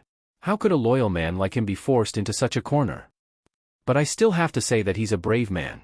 Loyalty doesn't mean blind loyalty. He's a good man. If you don't acknowledge me, it's unfair. Xiyan, I hope you can help him. He's too pitiful. Luiwizi Sando, same. Although reality is cruel, I still believe that good people will be rewarded. Jiang Pingji was also shocked. She widened her eyes in disbelief. How could this be? Meng Hun said, "If you don't believe me, you can ask the merchants in Meng County. Even though the Meng's army tried to shut them up, I believe that someone will tell the truth. Even if you can't, you can ask about Meng Liang's reputation in Meng County." Jiang Pingji was hesitant. After a long time, she said, although I sympathize with what you've been through, you know that the Mengs are one of the 4 noble families in Dongqing. Even the government is afraid of them. They can only worship them and don't dare to offend them. How can a small family like mine go against the Mengs? For the safety of my family, I can't let you kill Meng Liang. Absolutely not. Meng Hun felt helpless when he heard that. I can let you go and guarantee your safety. Leave Hejian County as soon as the gate opens tomorrow morning. Don't come back, and don't try to assassinate Meng Liang. Jiang Pingji added, I'll pretend that I don't know anything about what happened today. Meng Hun was shocked. He smiled bitterly and said, You're still like this. What should we do in the future? What do you mean? Jiang Pingji asked. Meng Hun said, You don't know this, but this bastard is narrow-minded and holds grudges. Now that he heard our conversation, how could he not remember? The young Lang Jun could pretend that nothing had happened tonight, but would he ever forget? If he gets out of danger and tells the Mengs some nonsense, I'm afraid that the Mengs will not only not thank you for saving their lives, but they will also attack the Lus. According to Meng Liang's character, it was highly possible that this would happen. Suddenly, Jiang Pingji was in a dilemma. She said hesitantly, How is this possible? Meng Hun said flatly, Why not? Meng Liang listened to the conversation between the 2 men, who had different thoughts. He was extremely anxious, but his hands and feet were tied up, and his life was in the hands of others. He couldn't make a sound, and he couldn't defend himself. He was so anxious that he was about to die. Although he did not know why Lu Shi had framed him, he was clear about one thing. In Lu Shi's hands, at least he had a way out. If Lu Shi was convinced by Meng Hun, he would be dead.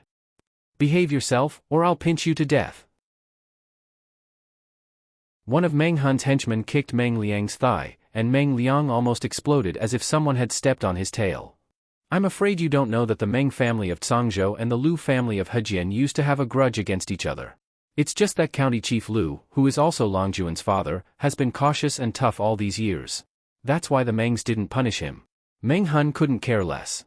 He was afraid that Jiang Pingji would be stupid and release the tiger back into the mountains. The first lady of your family used to be the matriarch of the Mengs. What? Jiang Pingji was shocked and almost lost her composure. What nonsense are you talking about? How dare you tarnish my mother's reputation? Meng Hun swore, if I'm lying, I'll be struck by lightning and I'll be sent to hell after I die. I'll never have a good ending. Jiang Pingji calmed down a little after hearing that. She continued to ask, Well, I'd like to hear what you have to say. Although Meng Hun hated Meng Liang, he didn't like to add fuel to the fire or take advantage of the situation. He just calmly told what he knew. If I remember correctly, the first lady of your family was the daughter of a concubine from the Gu family of Langia. She married Meng Zhan many years ago, but Meng Zhan spoiled his wife and neglected his concubine. He suspected that the first lady had an affair with another man, so he humiliated the first lady. He even beat and scolded the first lady's eldest son. Then they divorced, and a few years later, the first lady remarried County Chief Lu. No matter what kind of man he was, if the woman he abandoned found another man, he would definitely feel uncomfortable. Meng Zhan was even more narrow-minded. Meng Hun had been his guard for many years, so he often heard him curse after drinking. Meng Zhan still holds a grudge against the first lady's remarriage. If I let Meng Liang go back and say that I rebelled against the Mengs and was manipulated by the Lus, think about it. What will happen? Will the Mengs let go of your family? Although Meng Hun was an uncouth man, he was also meticulous and more meticulous than the average martial artist. He was also more rational. Jiang Pingji seemed to be persuaded by Meng Hun's words. She rubbed her eyebrows tiredly and asked, Then what do you think we should do? Meng Hun made up his mind. He knelt down and kowtowed to her. Meng Liang must die. He's an ungrateful bastard. If we let him live, he'll bring disaster to you. If that's the case, I have a presumptuous request. I hope you can agree to it. Jiang Pingji moved sideways and helped Meng Hun up. You're a man. How can you kneel just because you want to? Get up. Meng Hun's subordinates wanted to step forward, but Meng Hun refused. He looked stubborn. Since my wife and daughter died, I've been living on hatred. Even if I fall into hell and never reincarnate, I'll drag this little bastard down with me. You're kind and I don't want to make things difficult for you. I just hope you can let me go and let me kill this bastard to avenge my wife and daughter. Then you can blame Meng Liang's death on me. Jiang Pingji's heart ached. She was about to stop him, but Meng Hun stubbornly interrupted her. You have nothing to do with the bastard's death. Then you can cut off my head. That way, you'll be able to explain yourself. I'm not afraid of death. I just hope you can have mercy on me and take care of my brothers after I die. After he finished, he kowtowed to her. His forehead hit the ground hard and made a sound that made people tremble. Jiang Pingji had planned all of that. Otherwise, why would she say she was evil? But after experiencing it, it was a different feeling. People with a sincere heart were often able to move people's hearts, including Jiang Pingji. She helped Meng Hun up with an irresistible force.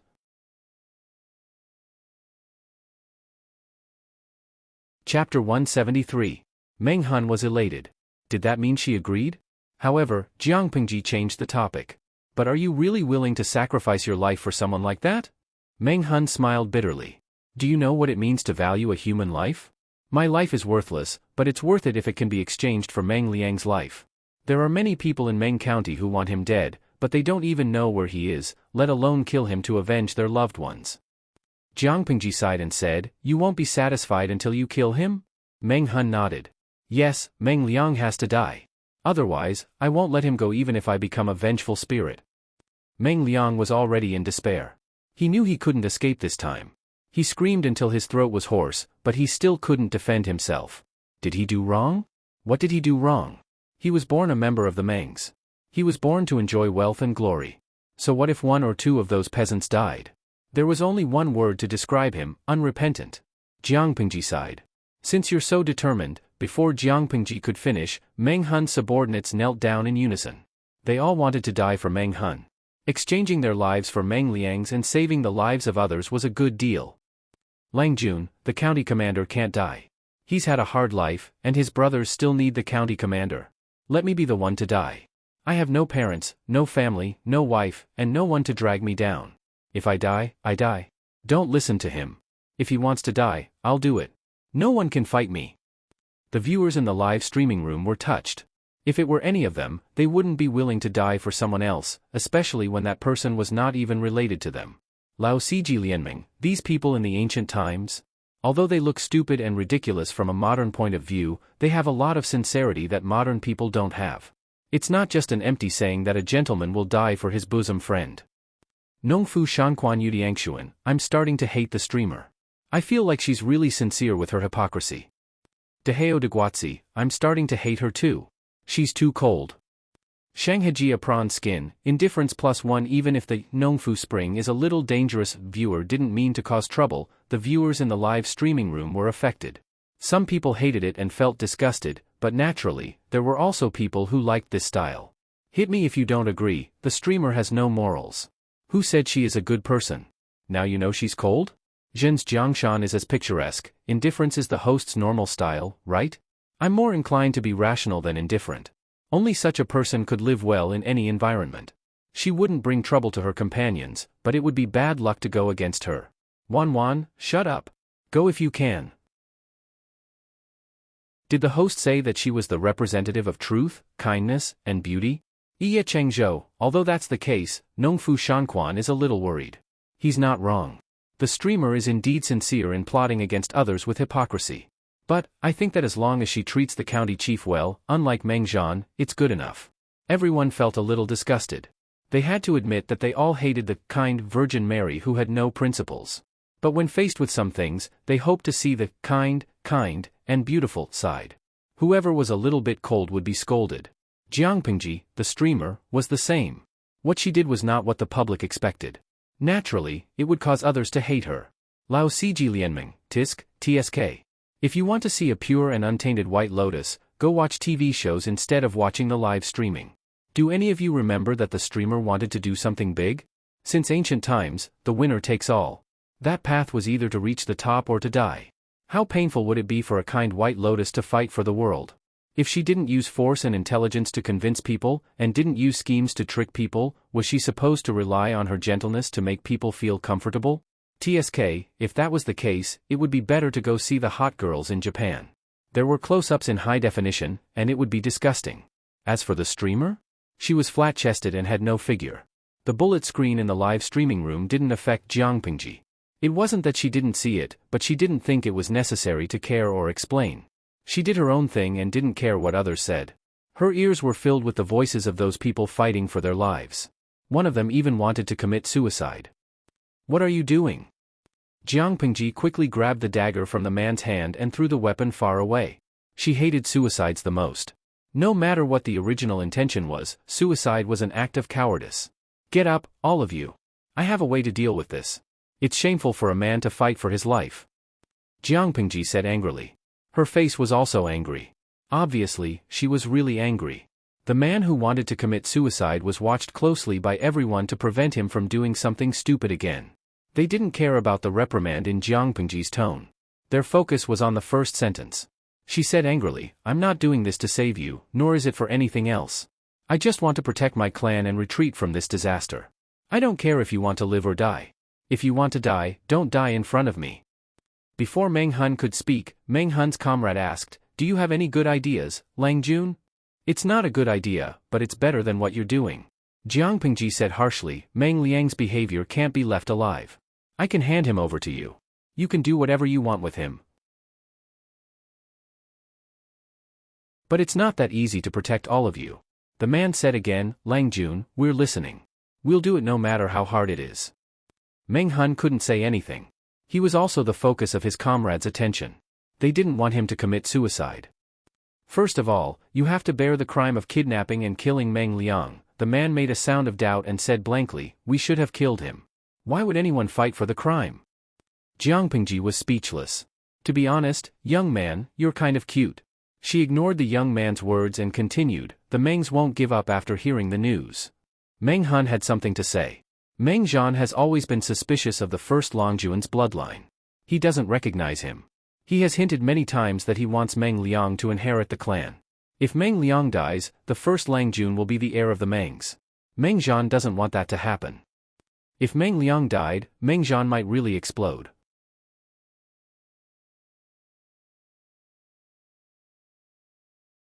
Chapter 174.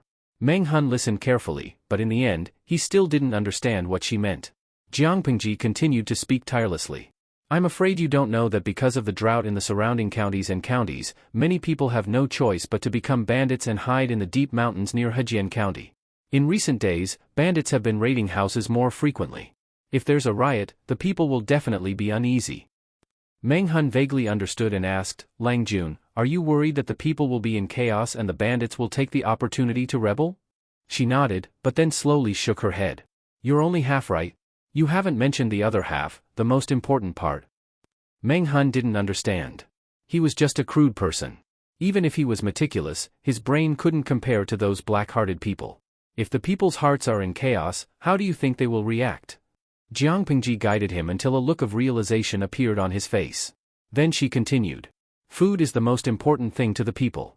No matter when or where, filling their stomachs is the most important thing for the people. However, it had only been a month since the spring plowing had ended. If news of this matter were to spread, they would have to wait for the summer planting, and it would be far from the autumn harvest. The farmers spent more than half of their harvest last year. What do you think will happen if someone deliberately spreads rumors, such as that the army will spread to Hejian County? Meng Hun's mouth and tongue were dry as if there was a fire burning in his throat. He said with some uncertainty, if that's the case, the people will definitely rush to buy rice to prevent the war from spreading. When the time comes, they won't have enough to eat, and the rice merchants will naturally take advantage of the situation to raise the price and make a fortune. When he left Meng County, the price of rice had already soared to 5 to 6 times the usual price. Even with such a high price, the demand was still not enough. It was easy to imagine how the profit-seeking merchants would make use of this opportunity to make a fortune. The price of grain could soar from 5 to 6 times the original price to more than 10 times, or even dozens of times. More than that. You seem to have forgotten how many bandits there are around Hejian County? They don't have food, so they rely on robbing to survive. How were they going to survive when the war broke out? It's impossible for us to buy from the rice merchants. We can only rob the commoners? Hearing this, Meng Hun was completely stunned. He was also born in poverty and had tasted hunger before. He had even seen people who were so hungry that they dug up grass and tree roots to eat. If he couldn't even dig up grass or tree roots, he would go and eat something called guanine clay, causing his stomach to become as big as a bucket and causing him to explode to death. Even worse, they would steal other people's children. If someone starved to death, their corpse would be eaten by others instead of being buried. Hejian County looked prosperous, but there were many hidden dangers in the dark. Meng Hun and the others followed Meng Liang to Hejian County. They hid in the deep mountains and forests. During that time, they encountered some traces of bandits. However, he did not want to alert the enemy, nor did he want to increase his losses, so he deliberately avoided them. Now that he thought about it, he felt a chill run down his spine. Because they were unfamiliar with the place and the people, they did not dare to go deep into the forest. They only moved around or hunted within a certain range. But in such a place, Meng Hun found the traces of more than one group of bandits. What did this mean? It meant that the seemingly peaceful Hejian County was now surrounded by bandits. Normally, those fugitives would exercise some restraint. Even if they robbed houses, they didn't dare to go too far and kill people. But if there was a civil war in Meng County, Tsang Prefecture, what would those bandits do? They needed to survive, they needed food, and they needed to make a fortune during the chaos. Whenever there was a civil war, the government would not be able to control them. If that happened, would they still behave themselves like they usually did? Meng Hun did not know what the butterfly effect was, but he knew that if Hejian County became like that, he had a lot to do with it. For a moment, he seemed to be speechless and could not say a word. The other subordinates also fell into silence. They all came from poor families and had suffered a lot. How could they not understand? Jiang Pingji sighed and said, "But I have a way to force down the price of food. Maybe it can ease the situation a little." Meng Hun suddenly looked up and stared at her. After a long time, he finally said something. "What do you plan to do, Lang Jun? Is there anything I can do for you?" She raised her hand and pinched between her eyebrows tiredly. She seemed to be exhausted. "I originally wanted to buy some food from Hu County. You know that my father is the county chief of Hu County. That place has been well managed by him. The drought has been greatly alleviated by using underground water. Now Hu County is 1,000 miles of fertile land and there is a surplus of food every year." Meng Hun nodded with yearning and agreed. "I often hear merchants talking about this. They say that Hu County used to be empty and full of starving people. But after Chief Lu took office, the situation has been getting better and better. Now it is a place that people yearn for." Speaking of this, he paused for a moment and said awkwardly, "You're trying to alleviate the food shortage in Hejian County with rice from Hu County. This is indeed a good thing, but you're still young and don't have much money with you. Even if Chief Lu agrees with you, I'm afraid that the money and effort you'll spend will be incalculable. Moreover, you might even arouse the jealousy of others. It was not easy to be a philanthropist. The chief of Hejian County might not want to see such a good thing that could win the people's hearts." Jiang Pingji said helplessly, "What you said is right. But if I don't do it, should I just stand by and watch?" Meng Hun was stumped by her question and was momentarily speechless. She continued, "If there was a better source of rice, why wouldn't I do it? But, who would be willing to be so generous? Who would have so much rice in their warehouse? In today's world, everyone looks out for themselves. Who would be willing to help the people?" The question stunned all the men in the room. They could not think of a solution either. At that moment, the young man whom Jiang Pingji thought was cute suddenly had an "I got it" expression on his face. He pointed at Meng Liang, who was still struggling, and stammered, he can do it." Everyone was dumbfounded. They looked like they were saying, "Are you kidding me?" If Meng Liang had a good heart, would the county chief have been forced into such a desperate situation? Jiang Pingji understood immediately before they could react, but she was still hesitant. Meng Hun saw her expression and knew that she had an idea, but she was too embarrassed to say it. "If you have any good ideas, you can tell me. If I can be of use, I will not refuse." You're tuning into the Heartfelt Tales YouTube channel. We're so grateful for your support and don't forget to subscribe to join us on this incredible journey through captivating stories.